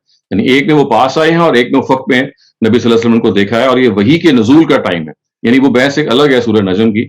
لیکن جو زیادہ امپورٹنٹ بات ہے اس پہ آپ غور کیجئے وہ یہ کہ قرآن نے جو لفظ استعمال کیا ہے وہ رویا ہے. یعنی رویا کا جو ورڈ ہے یہ ایک عام عربی کا لفظ ہے جس کا مطلب ہے خواب. اس کا مطلب ہے جو ہم خواب دیکھتے ہیں آنکھیں بند کر کے, بیداری میں نہیں بلکہ آنکھیں بند کر کے. اسی وجہ سے آپ دیکھیے کہ جو آنکھیں کھول کے آپ خواب دیکھتے ہیں اس کے لیے لفظ ہی ایک نیا اللہ تعالیٰ نے زبان میں پیدا کر دیا. انگریزی میں کہتے ہیں ڈے ڈریمنگ. تو وہ ڈے ڈریمنگ یہ ہوتا ہے کہ آپ ہوائی قلعے بنا رہے ہوتے ہیں, آنکھیں کھول کے سوچ رہے ہوتے ہیں, تو وہاں لفظ ہی دوسرا استعمال کر دیا گیا کہ یہ بیداری میں اصل میں ڈریم ہے. لیکن جب آپ کہیں گے نا آئی ڈریمٹ آف دیٹ, یا میں نے یہ چیز دیکھی یا میں نے یہ رویا دیکھا, تو یہ ورڈ بیداری کے لیے آپ کوئی ڈکشنری اٹھا کے دیکھ لیجیے, اینی ڈکشنری. اور اگر آپ اس سے زیادہ آپ کی ہمت ہے تو آپ کلام عرب سے یا جتنی بھی بڑی ڈکشنریز ہیں جن کا آپ ترجمہ ہو گیا انگریزی میں بھی, اس میں وہ جو لٹریچر ہے اس سے وہ ایگزامپلس بھی لے کے آتے ہیں, وہ بھی دیکھ سکتے ہیں. تو یہ ایک عام عربی کا لفظ ہے جو اس کا مطلب اس سے کچھ اور ہو نہیں سکتا. اسی وجہ سے آپ دیکھیے کہ سب لوگوں نے کہا ہے کہ لفظ تو رویا ہی ہے اور مراد یہ سورہ بنی اسرائیل کی آیت ہی ہے, لیکن احادیث میں چونکہ یہ ایک فزیکل جرنی کے طور پہ آ گئی ہے تو انہوں نے یہ کہا کہ یہاں لفظ کا مطلب انہوں نے چینج کر دیا. وہ کہتے ہیں رویا کا مطلب ہے رویت, اور رویت کا مطلب ہے بیداری میں دیکھنا, جس سے رویت ہلال ہے. تو انہوں نے they had to change the meaning of the word. Otherwise, I mean, اگر آپ اس کو میننگ کو چینج نہ کرتے تو every person who knows a little bit of Arabic would know کہ بھی رویا is not something that you see from your naked eye or from your bare eyes. It is something that you see in your dream. جو چشم تصور آپ کہتے ہیں, میری آنکھ کی اس کو کہا جا سکتا ہے. تو ایک چیز جو قرآن نے کو کہہ دیا تو ہم اس کی نفی کوئی بھی نہیں کرتا کہ اللہ تعالیٰ کو یہ قدرت حاصل نہیں تھی, وہ چاہتا تو نبی صلی اللہ علیہ وسلم کو کہاں سے کہاں لے جاتا. اللہ تعالیٰ کی اس معجزے کی یہ وقوع کی نفی نہیں کی جا رہی کہ خدا یہ کر نہیں سکتے تھے. مسئلہ یہ کہ خدا نے کیا وہ تو قرآن نے بیان کر دیا, اور پھر مقصد یہ بیان کر دیا. دیکھیے کتنا ریلیٹ کرتا ہے کہ یہ دو مسجدیں ہیں کہ جس وقت آپ کے دو مخاطبین ان پہ قابض ہیں, ایک پیپل آف دا بک, ایک آئیڈالٹرز. یہ دونوں کے دونوں ہی اس وقت آپ کے مخاطب گروہ ہیں. ان مخاطب گروہ نے اللہ تعالیٰ کی ان دونوں گھروں کی ذمہ داریاں پوری نہیں کی, یہ بھی ہسٹوریکلی پروون ہے. اب یہ ذمہ داریاں کہ آپ کو دی جا رہی ہیں. تو یہ جو اس کی تعبیر ہے اس خواب کی, یہ بھی بہت سمجھ میں آتی ہے اس پس منظر میں جس پس منظر میں آپ کو وہ مشن دیا گیا. لیکن یہ سب تو باتیں ضمنی ہیں. اصل بات وہی ہے جس پہ آپ غور کرتے رہیے کہ رویا کا جو ورڈ ہے اس کو ہم رویت کے مفہوم میں کیسے تبدیل کر سکتے ہیں. How can we do that? یہ ایسے ہی ہوگا جیسے میں کہوں کہ میں آئی ڈریمٹ آف سم تھنگ, اس کا میں مطلب یہ لوں آئی سو سم تھنگ. تو to see from the naked eye and to dream, یعنی how can they be equated, یہ کوشچن ہے اصل میں. اگلا سوال ریاض صاحب آپ کا ہے, پلیز انمیوٹ یور مائک اور اپنا سوال کیجیے. السلام علیکم ڈاکٹر صاحب. جی وعلیکم السلام. ڈاکٹر صاحب لفظ اسرا جو ہے وہ مطلب قرآن میں اور بھی کئی جگہ پر استعمال ہوا ہے, جیسے حضرت موسیٰ کو کہا کہ آپ نے اسرا لوگوں کو لے کے نکل جائیں اپنے نا راتوں رات. تو عبد بھی اس میں آیا ہے, رات بھی آئی ہے. اسی طرح حضرت لوط کو بھی کہا ہے. تو اب یہاں پہ آپ بالکل ہی اس کا مطلب اگر قرآن کی دوسری آیتوں سے لیں تو یہ تو یہی بنتا ہے نا کہ جسمانی طور پہ رات کے سفر کو کہا گیا. نہیں, اصل سوال یہ ہے کہ جب قرآن نے اس کو رویا کہہ دیا تو رویا کے اندر بھی تو رات کا سفر کرایا جا سکتا ہے. مطلب میں یہ کہوں کہ میں نے خواب دیکھا کہ میں رات کو کہیں گیا تھا, تو یہ کوئی اچنبے کی بات تو نہیں ہوگی. اس وجہ سے آپ اسرا سے اپروچ جب کریں گے تو یہ ایک غلطی پیدا ہونے کا امکان ہے. آپ اپروچ وہاں سے کیجئے کہ جہاں قرآن نے اس کو ایٹریبیوٹ کیا ہے کہ یہ واقعہ بیداری میں پیش آیا کہ نہیں. تو قرآن نے اس کو کہہ دیا کہ رویا ہے, تو اگر آپ اسرا کے ورڈ پہ بھی کرتے ہیں تو یہ بعد کی چیز ہے. پہلے آپ یہ دیکھیں گے قرآن نے اس کو بیداری کا واقعہ بیان کیا یا خواب کا. اب اگر خواب کا واقعہ بیان کیا ہے تو اس کا سمپلی مطلب یہ ہوگا کہ انہوں نے خواب میں یہ دیکھا کہ وہ رات کو لے جائے گئے تھے. تو رات کو لے جانا بھی ایسی ہے جیسے میں اگر میں اپنی آنکھوں سے دیکھوں گا تب بھی میں رات کو لے جانا بالکل ٹھیک بیٹھے گا, اور آنکھیں بند کر کے خواب بھی رات کو لے جانا, یعنی وہ آنکھیں کھولنے اور بند کرنے میں اسرا کا لفظ مانے نہیں, وہ دونوں میں استعمال ہو سکتا ہے. مطلب میں خواب میں بھی رات کو جا سکتا ہوں، میں بیداری میں بھی رات کو جا سکتا ہوں. سوال یہ ہے کہ قرآن نے اس کو کیا کہا ہے. تو قرآن کے جو فرعی اسکالرز ہیں وہ یہ کہتے ہیں اور انسسٹ کرتے ہیں کہ جو جس ورڈ کو قرآن نے استعمال کیا ہے وہ آنکھوں سے دیکھنے کے مفہوم میں پوری لغت میں پورے استعمالات میں کہیں نہیں آتا. اسی وجہ سے دیکھیے میں نے آپ کو مفتی شفیع کا وہ پڑھ کے سنایا کہ وہ بھی مجبور ہو گئے ہیں کہنے پہ کہ دیکھیے بعض اور صحابہ کی بھی رائے تھی کہ یہ ایک روحانی سفر تھا یا ڈریم میں سفر تھا. عائشہ کی رائے تھی، حضرت امیر معاویہ کی رائے تھی، اور وہ اس لیے انہوں نے کہنا پڑا ان کو کہ دیکھیے کہ کوئی عجب نہیں ہے کہ یہ واقعہ کسی اور وقت خواب میں پیش آیا. تو ان کو بھی یہ اصرار مطلب یہ ماننا پڑا کہ بھئی اگر ہم نے بلیٹنٹلی کہہ دیا کہ صرف اور صرف ایک فزیکل جرنی ہے تو یہ لفظ کے ساتھ زیادتی ہو جائے گی، لفظ کا خون ہو جائے گا. تو ڈاکٹر صاحب لیکن آپ دیکھیں نا، رویا ٹھیک ہے اس میں کرینہ نہیں آ رہا، کیونکہ آپ قرآن کی 2 اور آیتیں دیکھیں تو جیسے منام کا لفظ آیا ہے، منام کا لفظ جو ہے اس میں اللہ تعالیٰ نے کہا ہے کہ خواب میں میں نے دکھایا، تو یہاں پہ تو یہ کرینہ آیا ہی نہیں ہے رویا کے ساتھ اس آیت 60 میں. آیت 60 میں تو نہیں آیا، لیکن دیکھیے تمام مفسرین اس سے متفق ہیں کہ آیت 60 کے اندر جو کچھ آیا ہے، وہ جو رویا کا جو ورڈ ہے وہ اشارہ کر رہا ہے آیت نمبر 1 کی طرف، یعنی وہ رویا کو اسی مفہوم میں لیتے ہیں کہ آیت نمبر 1 کی طرف اشارہ کر رہا ہے.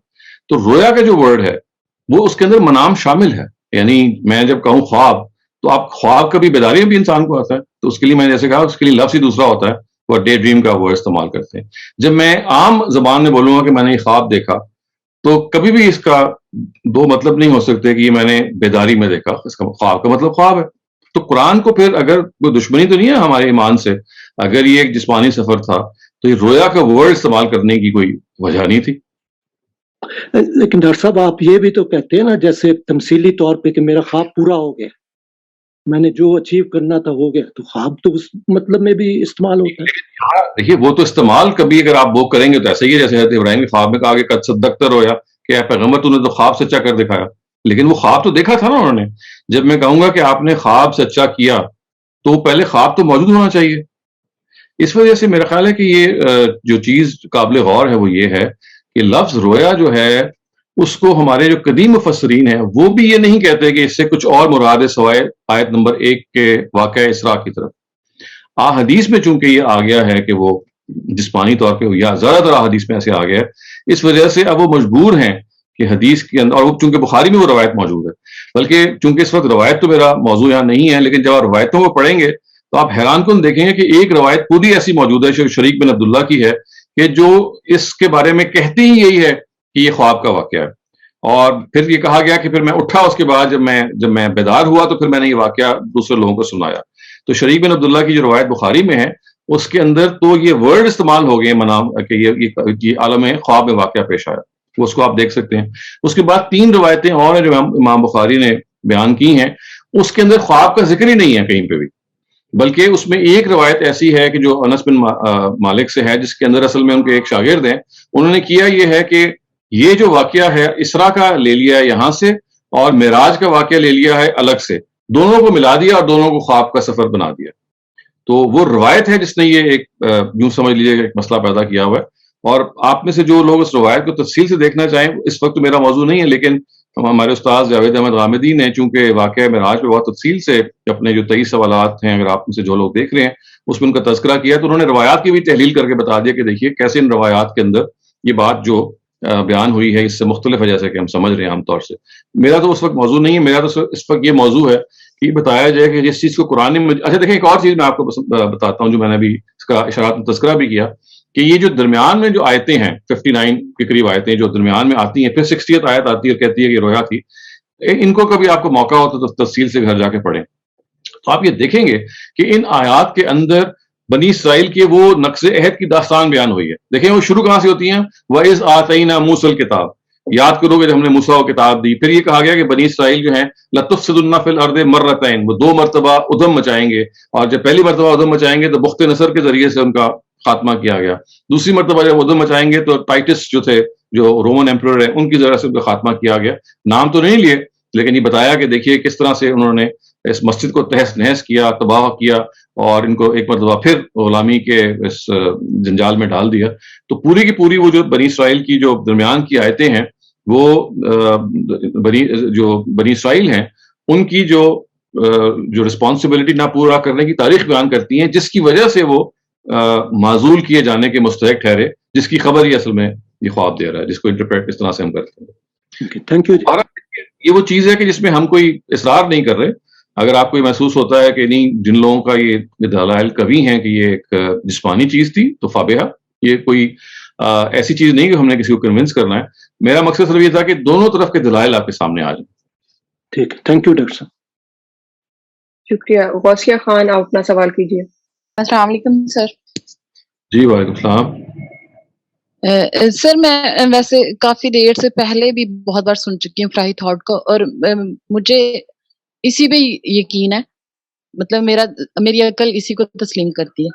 لیکن اس کے معاملے میں مجھے کچھ کنفیوژن ہے، وہ جو پلیز آپ کلیئر کر دیں. وہ اگر قرآن مجید میں ایک جگہ پہ یہ ذکر آیا تھا کہ قبلے کا بھی مسئلہ نہیں ہے، جدھر مرضی منہ کر کے پڑھ لو، پھر اللہ تعالیٰ یہ بھی کہہ رہے کہ فرقوں میں اختلاف ختم نہیں کر رہا، قیامت والے دن ختم کروں گا، اپنے اپنے طریقے پہ لگے رہو. مطلب اپنے طریقے سے ہی باتیں کر رہے ہو یا اپنے قبلے کو مان کے، یہ بھی ملتا ہے ذکر. تو پھر اس کو کسٹڈی میں، مسلمانوں کی کسٹڈی میں دینے کا مقصد کیا تھا، جو ان کی خاص جگہ تھی عبادت کی؟ ایک تو میں یہ پوچھنا چاہ رہی ہوں، یہ تعبیر بتائی جا رہی ہے، اس وجہ سے کنفیوژن ہو رہی ہے. پھر کیا یہ وقتی غلبہ تھا صرف، جو اب ہمارے پاس نہیں ہے؟ یہ تھوڑی سی پلیز چیزیں کلیئر کر دیں. دیکھیں آپ کے آخری سوال سے میں شروع کرتا ہوں پہلے. تو یہ تو مقصد صرف یہ تھا کہ یہ جو لوگ ہیں، ظاہر ہے کہ جس ذمہ داری پہ وہ فائز کیے گئے تھے، اس ذمہ داری سے اب ان کو معزول کیا جا رہا ہے، اور ایک نئی امت جس کو بنی اسماعیل کہتے ہیں، اس کی تحویل میں یہ دونوں کی دونوں مسئلیں دی جا رہی ہیں. اور بنی اسماعیل کے بارے میں الگ سے یہ قانون بنا دیا کہ اگر وہ خدا کے یعنی جو احکام ہیں اور جو قانون ان کے بارے میں بیان ہوا ہے، اگر اس پر وہ کاربند رہیں گے تو وہ اس سربلندی پر فائز رہیں گے. لیکن اگر اس میں انہوں نے انحراف کیا تو جیسے بنی اسرائیل کو مار پڑی اور معزول کیا گیا، تو بنی اسماعیل کے ساتھ بھی یہی ہوگا. تو یہ قاعدہ الگ سے قرآن نے بیان کیا، جس کو ہم ذریت ابراہیم کہتے ہیں. حضرت ابراہیم کے بارے میں یہ تھا کہ ان کی ذریت کو امامت کے منصب پہ باری باری فائز کیا گیا، پہلے بنی اسرائیل کو اور پھر بنی اسماعیل کو. اور یہ بھی کہا گیا کہ جب تک آپ اللہ تعالیٰ کے بتائے ہوئے احکام اور اخلاق اور کردار کے لحاظ سے غالب رہیں گے اور اس کو فالو کریں گے تو دنیا کی امامت آپ کے پاس ہوگی، اور جب نہیں کریں گے تو پھر آپ کو مار پڑے گی. تو آپ دیکھیے، پہلے وہ مار پڑی بنی اسرائیل کو، اس کے بعد وہ مار پڑی بنی اسماعیل کو. یعنی بنی اسماعیل شروع میں تو بالکل ٹھیک تھے، لیکن بعد میں وہ انحرافات جو بنی اسرائیل میں آئے تھے وہ انہیں بھی آنا شروع ہو گئے. تو اس وقت تو یہ دونوں جو امتیں ہیں، بنی اسرائیل بھی اور بنی اسماعیل بھی، یہ زیر عتاب ہیں اور اللہ تعالیٰ کے اس قانون کی زد میں ہیں. اس وجہ سے وہ قانون بے لاگ ہے. وہ تو اس نے اپنی طرف سے ایک جو اس کی سٹیج اور فیز تھی وہ پوری کر دی، جو نبی صلی اللہ علیہ وسلم کی بات کا فیز تھا، کہ ایک مرتبہ ان کو وہ کب کا یوں سمجھ لیے غلبہ حاصل ہو گیا اور قبضہ ان دونوں کے دونوں گھروں کا بنی اسماعیل کے ہاتھوں میں آ گیا. لیکن پھر انہوں نے بھی they proved themselves unworthy of it، اور آہستہ آہستہ وہ بھی ان سے چھن گیا. تو جو دور کی جو مسجد ہے وہ تو بالکل ہی چھن گیا، لیکن بنی اسماعیل کے پاس ابھی بھی یوں سمجھ لیجئے کہ جو مسجد حرام ہے اس کا ابھی بھی ان کے پاس ہے. اور یہ ظاہر ہے کہ ایک اللہ تعالیٰ کے قانون کے تحت ہے کہ وہ تو فی الحال ان کے پاس ہے، لیکن دنیا میں اس وقت جو بنی اسماعیل ہیں وہ اس وقت لیڈرشپ کمیونٹی میں تو نہیں ہے. تو جس طرح سے وہ معزول ہو گئے ہیں بنی اسرائیل، اس وقت بنی اسماعیل بھی معزول ہی سمجھے جانے چاہیے. وہ اپنی اس ذمہ داری کو ادا نہیں کر رہے. تاہم یہ فیصلہ کہ ان کو بیت اللہ سے بھی اس وقت معزول کر دیا جائے، یہ تو اللہ تعالیٰ ہی کر سکتے ہیں، یہ ابھی انہوں نے فیصلہ نہیں کیا. صحیح. پھر میں وہی چیز جو پہلے میں نے بیان کی تھی، پلیز اس کا بھی بتا دیں کہ اختلافات تو اللہ تعالیٰ، اچھا ٹھیک ہے، سمجھ گئی، ٹھیک ہے. اختلافات اللہ تعالیٰ نے کہا ہے کہ کچھ بنیادی اختلافات وہ ہیں کہ فی ما کانوا فی یختلفون، جو انہوں نے کیے ہیں وہ میں قیامت کے دن کا فیصلہ کروں گا. آپ کا کام یہ ہے کہ آپ کوشش ضرور کریں، کچھ چیزیں جو آپ کی ذمہ داری ہیں وہ کریں، لیکن اس میں جیسے کہتے ہیں نا کہ پریشان ہونے کی ضرورت نہیں ہے کہ بعض اختلافات اتنے میجر ہیں کہ یہ حل نہیں ہو سکتے. آپ دیکھیں نا، ایک میں آپ کو چھوٹی سی مثال دوں. ایک چھوٹی سی مثال ہے حضرت مسیح کے خدا کے بیٹے ماننے والوں کی جو ہے کا پورا ایشو ہے. تو یہ قضیہ اب کب سے چلا آ رہا ہے، یعنی اس قضیے کو ابھی تک کوئی فیصل نہیں ہم کر سکے.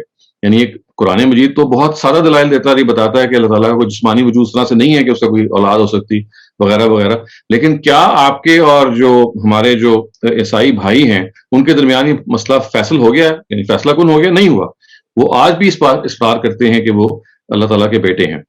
یہ اور بات ہے کہ ان کے ہاں بھی بعض گروہ پائے جاتے ہیں جو بیٹے نہیں مانتے، جیسے یونیٹیرین کرسچنز جو ہیں وہ اللہ تعالیٰ کے جسدی ظہور کا اقرار نہیں کرتے، لیکن 90% یا 95% ان کے یہاں آج بھی حضرت مسیح کو وہی حیثیت دی جاتی ہے وغیرہ وغیرہ۔ کفارے کا جو عقیدہ ہے یہ بھی بہت بڑا عقیدہ ہے کہ وہ صلیب چڑھ کے انہوں نے تمام جو لوگ ہیں جو ان پہ ایمان لے آئیں گے ان کے گناہوں کا کفارہ دے دیا ہے۔ تو یہ وہ بڑے بڑے عقائد ہیں جن کے بارے میں ایسا لگتا ہے کہ شاید اللہ تعالیٰ ان کو آخر میں چکائے گا۔ یہ انسانوں کی فی الحال بس کی بات نہیں رہی ہے، ایک لمبے عرصے تک قرآن مجید بھی موجود رہا ہے ان کے درمیان، لیکن لگتا نہیں ہے کہ یہ کوئی جو ہے بیل منڈے چڑھے گی۔ ممکن ہے بعد میں ہو بھی جائے، لیکن اتنے عرصے سے نہیں ہوا یہ۔ سر جو سورۃ بقرہ میں اللہ تعالیٰ اجازت دے رہے ہیں کہ آپ فرقوں میں بٹے رہو، مسلمان ہو، جو بھی ہو، یہودی ہو، عیسائی ہو، جو بھی ہو، لیکن اللہ اور آخرت پر یقین رکھ کے چلتے رہو، مطلب اس میں کیا اللہ اجازت دے رہا ہے کہ آپ اپنے اپنے رسولوں کے حساب سے چلتے رہو؟ مطلب دین تو ایک ہی ہے بے شک، تو اس میں وہ چیز نہیں مل رہی کہ سارے رسولوں کو مانا جائے، کیا یہ اجازت مل رہی ہے ہم کو؟ اللہ تعالیٰ نے ایک اور جگہ یہ فرما دیا ہے کہ سارے رسول ایک ہی مذہب لے کے آئے تھے۔ جب یہ کہا گیا کہ آپ وہ جو آیت جس کی طرف آپ اشارہ کریں سورہ بقرہ کی آیت 62 ہے کہ ان الذین آمنوا والذین ہادوا والنصارى والصابئین من آمن باللہ والیوم الآخر، یعنی ان سارے گروہ میں مسلمان، یہود، نصارہ اور جو صابئی ہیں یہ سب وہ لوگ اللہ پر ایمان لائیں، آخرت پر ایمان لائیں اور نیک عمل کریں تو فلا خوف علیہم ولا هم یحزنون، ان کے لیے جنت پکی ہے۔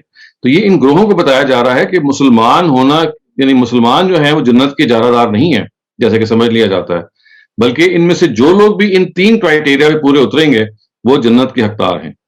تو یہ اصل میں آیت یہ بتا رہی ہے، اور یہ بات ہے کہ یہ اپنے اپنے رسولوں کی پیروی کریں، تو جی بالکل ایسا ہی ہے کہ اپنے رسولوں کی وہ پیروی کریں گے، لیکن اگر آپ براڈلی دیکھیں گے تو تمام کے تمام رسولوں کی دعوت بالکل ایک ہے۔ اس میں جو اختلافات پیدا ہوئے ہیں اس کی وجہ صرف ایک ہے کہ پچھلے رسولوں کی جو تعلیمات ہیں وہ اصل زبان میں موجود نہیں ہیں، ان کے تراجم موجود ہیں، اس وجہ سے وہ اختلافات کا پیدا ہونا ناگزیر تھا۔ اسی وجہ سے آخری پیغمبر کو آخری کتاب کے ساتھ پرزرو کر کے بھیجا گیا کہ وہ اس کی زبان ہمیشہ سے رہے، اور پیغمبر کے انسٹیٹیوشن ہے جب وہ ختم ہو تو اس کی سبسٹیٹیوٹ کے طور پہ وہ کتاب ہمیشہ کے لیے باقی رہے۔ تو یہ فرق تو ہے، یہ تو موجود رہے گا۔ اس لیے اسی وجہ سے جو یہود کو جو اس وقت بنیادی دعوت بھی ہے اور نصارہ کو بھی جو دعوت ہے وہ یہی ہے کہ یہ پیغمبر جو آخری ہیں یہ کوئی نئی بات لے کے نہیں آئے، یہ آپ ہی کے پیغمبروں کی باتیں جو اللہ تعالیٰ کے سارے پیغمبر ہیں وہی لے کے آئے ہیں، لیکن چونکہ وہ کتابیں اپنی اصل شکل میں موجود نہیں رہیں لہٰذا اب ایک آخری مرتبہ اس کتاب کو اتارا جا رہا ہے جو آخری شکل میں رہے گی ہمیشہ تک، قیامت تک، تاکہ اب نبوت کا جو انسٹیٹیوشن ہے اس کو ختم کر دیا جائے۔ اس وجہ سے اگر آپ اس براڈر پکچر میں دیکھیں گے کہ سارے انبیاء ایک ہی مذہب کو لے کے آئے، ایک ہی بات کو انہوں نے پریچ کیا، اور آخری کتاب بھی اصل میں اللہ تعالیٰ کی پریزروڈ آخری جیسے کہتے ہیں نا کہ فائنل ایڈیشن ہے، تو یہ کنفیوژن نہیں رہے گی آپ کو۔ اگلا سوال طارق جاوید صاحب کا ہے، پلیز گو ہیڈ۔ جی السلام علیکم۔ وعلیکم السلام جی۔ یہ جو ڈفرینس آف اوپینین ہے دونوں اسکول آف تھاٹ کا کہ جی ایک اسکول آف تھاٹ جو تفسیر بالروایہ والے ہیں وہ اس کو جسمانی معراج قرار دینے پہ ہی کرتے ہیں، انسسٹ کرتے ہیں، اور فرائیو اسکول آف تھاٹ اس کو روحانی معراج قرار دیتا ہے۔ تو بیسیکلی خیر یہ ایک طرح سے ایک اکیڈیمک ڈسکشن ہی ہے، ہمارے جنت اور دوزخ کا فیصلہ تو اس پہ نہیں ہونا، ہم چاہے جو مرضی بلیف رکھیں، ٹھیک ہے نا جی۔ تو یہ اس میں ایک تو چونکہ ان کا فیکٹر یہ بیہائنڈ یہ بنتا ہے کہ وہ روایت کو بہت زیادہ امپورٹنس دیتے ہیں، اور جو بھی پھر میننگز ہیں قرآن کے اس کے مطابق وہ ڈیویٹ کر جاتے ہیں۔ تو اس کے علاوہ بھی یہ ایک اور چیز بھی ہے کہ جو ایک ہمارے آئی ہوئی ہے کہ جی رسول کریم کو ہم اللہ کے پیغمبر سے بڑھا چڑھا کے بہت ہی زیادہ اوپر لے جانا چاہتے ہیں، اور اس میں ہم یہ شو کرنا چاہتے ہیں کہ چونکہ یہ بہت ہی بڑا معجزہ تھا رسول کریم کا تو اس لیے جسمانی معراج ہی ہے۔ جی ایسے ہی، تو یہ بھی وجہ ہو سکتی ہے۔ دو وجوہات ہیں نا جی، ایک یہی وجہ ہے کہ حدیث کا جو غلبہ ہے اس کو تو برقرار رکھنا ہے، اور دوسری وجہ یہ کہ اس کے نتیجے میں کہ جو نبی صلی اللہ علیہ وسلم کی حیثیت ہے وہ نہ صرف یہ کہ ایک بہت بڑے معجزے کے طور پہ ثابت ہوتی ہے کہ بھی اتنا بڑا معجزہ کسی اور کو نہیں دیا گیا، بلکہ اگر آپ غور کریں چونکہ ان روایات میں یہ آیا ہے کہ انہوں نے تمام انبیاء کی امامت کروائی، یعنی ہی واز دا پریئر لیڈر، تو اس سے ان کی برتری بھی ایک لحاظ سے ثابت ہو جاتی ہے کہ بھائی کیونکہ امامت انہوں نے کرائی ہے تو he was the foremost among all prophets of God. تو مسلمان جو اس وقت ذہن ہے وہ نبی صلی اللہ علیہ وسلم کی جو برتری کے ذہن پہ تو پہلے ہی کھڑا ہوا ہے، اور بہرحال جو روایت کا غلبہ ہے وہ تو پہلے ہی سے ہمارے یہاں جو اسٹیبلش جو ہماری سمجھ لیں لٹراٹی ہے یا جو ہمارے اسکالرز ہیں اس پہ کھڑے ہوئے ہیں، تو عام آدمی کی تسکین اس سے ہو جاتی ہے کہ پیغمبر کی برتری ثابت ہو جاتی ہے، اور اسکالرز جو ہیں وہ اس کو اس طرح سے لے لیتے ہیں جیسے امام شافعی نے اصول قائم کر دیا کہ روایت اگر صحیح ہے اور وہ کسی طرح سے قرآن کے خلاف پڑ رہی ہے تو روایت کو آپ نے لازماً ماننا ہے، کیونکہ پھر مطلب اصل میں اس کا یہ ہے کہ قرآن مجید کا مطلب آپ خود صحیح نہیں سمجھ رہے. تو وہ ادھر سے یوں سمجھ لیجئے کہ اتنا ایک زبردست ان کی ایک تھیسس تھا، جتنا مرضی آپ اسے اختلاف کریں، کہ اس کو قبول عام حاصل ہو گیا. اور اب روایت is reigning, I mean it is reigning supreme in the world of religion, کہ جو بات کر دے بشرطے کہ وہ صحیح طریقے سے منتقل ہوئی ہو تو پھر اس کو اوور رول نہیں کیا جا سکتا. جی جی. تو دوسرا یہ کہ یہ رویا جو ہے، جو آیت نمبر 60 میں آتا ہے، یہ اس کو آپ نے کہا کہ یہ ڈریم ہے یا خواب ہے. تو ایک ڈریم یا خواب تو ہم فیملیئر ہے نا، ہم دیکھتے ہیں، وہ صبح تک ہمیں یاد بھی نہیں ہوتا، صبح تک یاد ہو تو پھر دن میں جا کے بھول جاتا ہے. تو ہمارے خواب میں اور رسول اللہ کے خواب میں کیا فرق ہوگا؟ ہمیں کوئی فرق پتہ چلتا ہے؟ کوئی ڈیٹیل آتی ہیں؟ اللہ تعالیٰ نے قرآن مجید میں بتا دیا کہ جو انبیاء علیہ السلام کو جو خواب دکھائے جاتے ہیں وہ ان کی تعلیم کے لیے، ان کی تذکیر کے لیے اور ان کی ہدایت کے لیے دکھائے جاتے ہیں. حضرت یوسف کا جو خواب ہے، حضرت ابراہیم کا جو خواب ہے، اور جو مختلف خواب ہیں جو ذکر کیے گئے ہیں، وہ سچے خواب ہوتے ہیں. یعنی ہمارے خوابوں میں اور باقی انبیاء علیہ السلام کے جو خواب ہیں ان میں فرق یہ ہوتا ہے کہ ہمیں ہر طرح کے خواب آتے ہیں، لیکن انبیاء علیہ السلام کو ہمیشہ اس طرح کے معاملے میں جب اللہ تعالیٰ ان کو کوئی ہدایت دینا چاہ رہے ہیں تو وہ سچا خواب ہوتا ہے، اور وہ ایک وحی کی طرح کی ایک چیز ہے کہ جس میں اللہ تعالیٰ انسٹرکشن دے رہے ہیں اپنے پیغمبر کو کسی پہلو سے.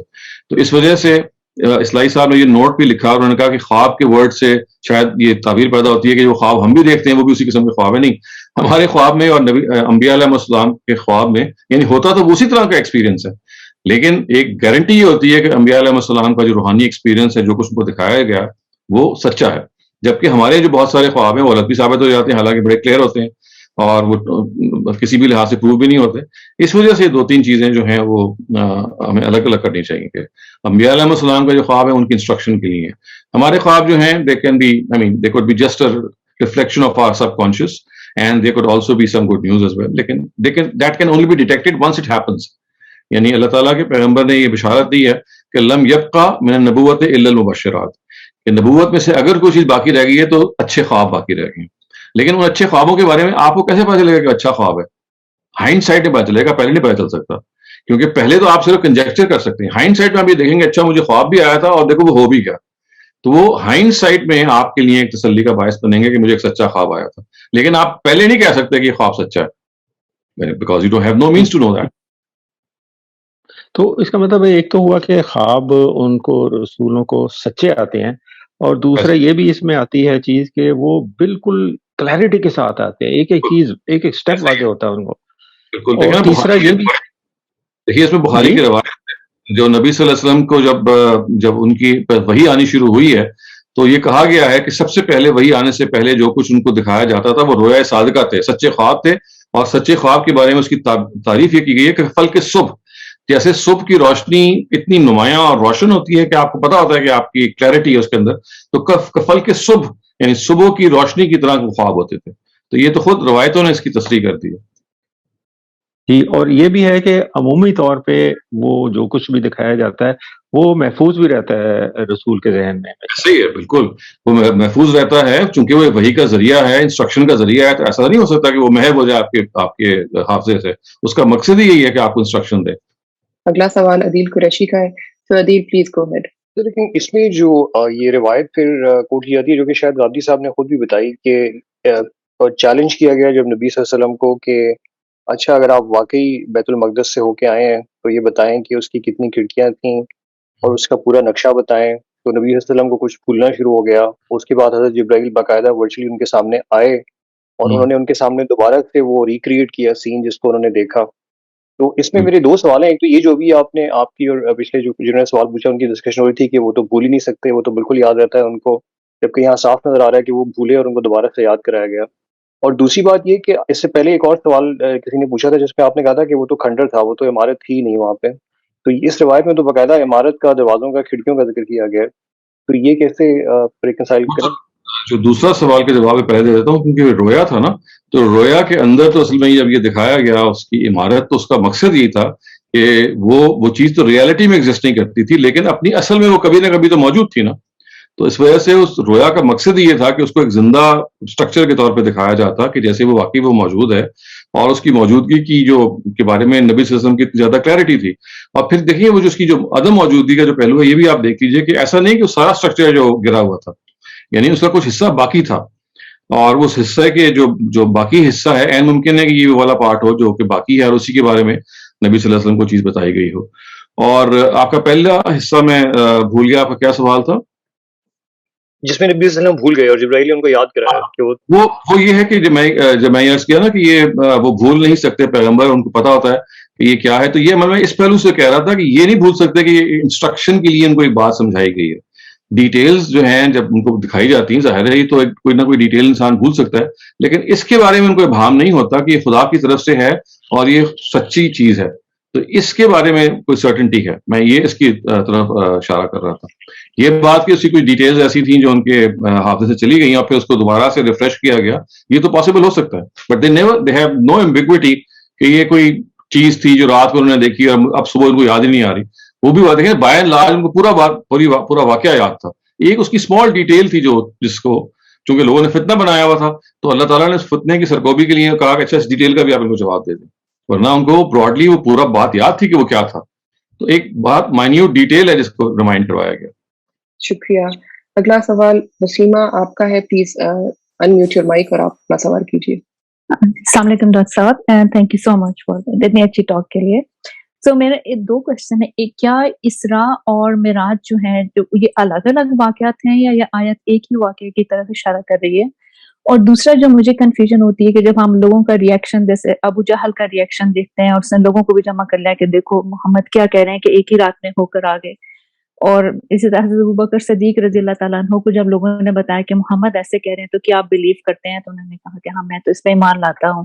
اگر یہ خواب ہوتا تو اس میں اتنی الجھن والی کوئی بات بظاہر نظر نہیں آتی. اگر اس میں تھوڑا آپ گائیڈ کر دیں. تو جو پہلے سوال کا جواب تو یہ کہ اسراء کا جو ورڈ ہے وہ اصل میں اس سفر کے لیے استعمال ہوا ہے جس کا ذکر قرآن مجید میں ہے، لیکن لوگ اس کو براڈلی کیونکہ وہ معراج کے ایک پریلوڈ کے طور پہ تھا کہ اس کے بعد وہ آسمان پہ گئے، تو وہ کمپوزٹلی لفظ معراج کا دونوں پہ بول لیتے ہیں، یعنی یہ اس کی ایک جنرل کانوٹیشن ہے.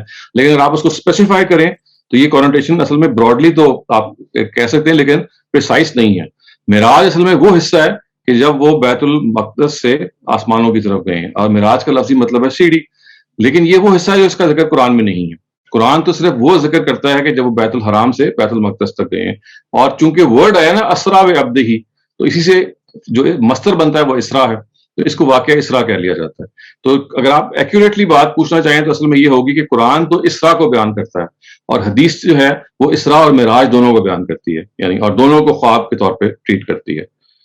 تو لیکن قرآن معراج کا جو پارٹ ہے وہ قرآن بیان نہیں کرتا. لیکن براڈلی اسرا کے ورڈ کو بعض معراج ہی کے مفہوم میں کہہ لیا جاتا ہے کیونکہ وہ اس بڑے سفر کا پریلوڈ تھا. once again I forgot the other question. جی دوسرا میرا یہی تھا کہ جو روایات ملتی ہیں کہ اگر یہ صرف خواب ہوتا تو ابو جہل کو یا اور جو کفار مکہ تھے ان کو اس کا ماننے میں کیا تعامل تھا؟ مطلب معجزہ تو یہی تھے نا کہ اگر وہ جسمانی طور پہ جائیں تبھی ان کو ماننے میں اتنی مشکل پیش آ رہی. نہیں وہ یعنی جسمانی طور پہ جائیں یا جیسے بھی جائیں، اصل میں ان کو سوال یہ تھا کہ یہ جو آپ ڈیٹیلز بیان کر رہے ہیں یہ ڈیٹیلز کیسے آپ تک پہنچی ہیں. ان کا یہ مقصد نہیں تھا کہ آپ گئے کیسے ہیں، ان کا مقصد یہ تھا کہ اتنی minute details how is it possible کہ آپ کی گراسپ میں آ جائے. تو اس وجہ سے یہاں تھا سوال. اور دیکھیے ایک اور آپ کو میں عرض کروں کہ ہمیشہ کسی چیز کی انڈرسٹینڈنگ کو آپ قرآن سے اگر اپروچ کریں گے تو آپ صحیح جگہ پہ کھڑے رہیں گے. اگر آپ نے واقعات سے اپروچ کیا تو پھر ظاہر ہے واقعے کی تو بہت ساری صورتیں بیان ہوئی ہیں، اس میں تو یہ بھی بیان ہوا ہے کہ وہ جسمانی بھی تھی اور یہ بھی بیان ہوا ہے کہ وہ روحانی تھی. دونوں باتیں الگ الگ روایتوں میں بیان ہوئی ہیں. یہ دیکھنا ہے کہ قرآن اس کو کیسے ایڈریس کر رہا ہے. تو قرآن تو اس کو رویا کہہ رہا ہے. تو ورڈ قرآن ہے ایکچولی جو ہمارے لیے ایک اہم ایک بینچ مارک ہے. وی کی not change the meaning of the Quran. Thank you. بہت شکریہ. اگلا سوال عمار پلیز آپ کیجیے. السلام علیکم سر. سر میں نے سیشن تھوڑا لیٹ جوائن کیا تھا، تو اگر آپ آلریڈی اس چیز کو ایڈریس کر چکے ہیں تو you can ignore this question. Sir question یہ ہے کہ فرائی اسکول آف تھاٹ میں یہ چیز کلیئر ہے کہ قرآن کو قرآن سے ہی اس کے ورڈ سے سمجھا جائے گا. تو اگر میں انگلش ٹرانسلیشن دیکھوں اس کی جو اس ٹائم میرے پاس ابھی موجود ہے، تو وہ کہتی ہے کہ exalted is he who took his servant by night from Masjid al-Haram to Masjid al-Aqsa.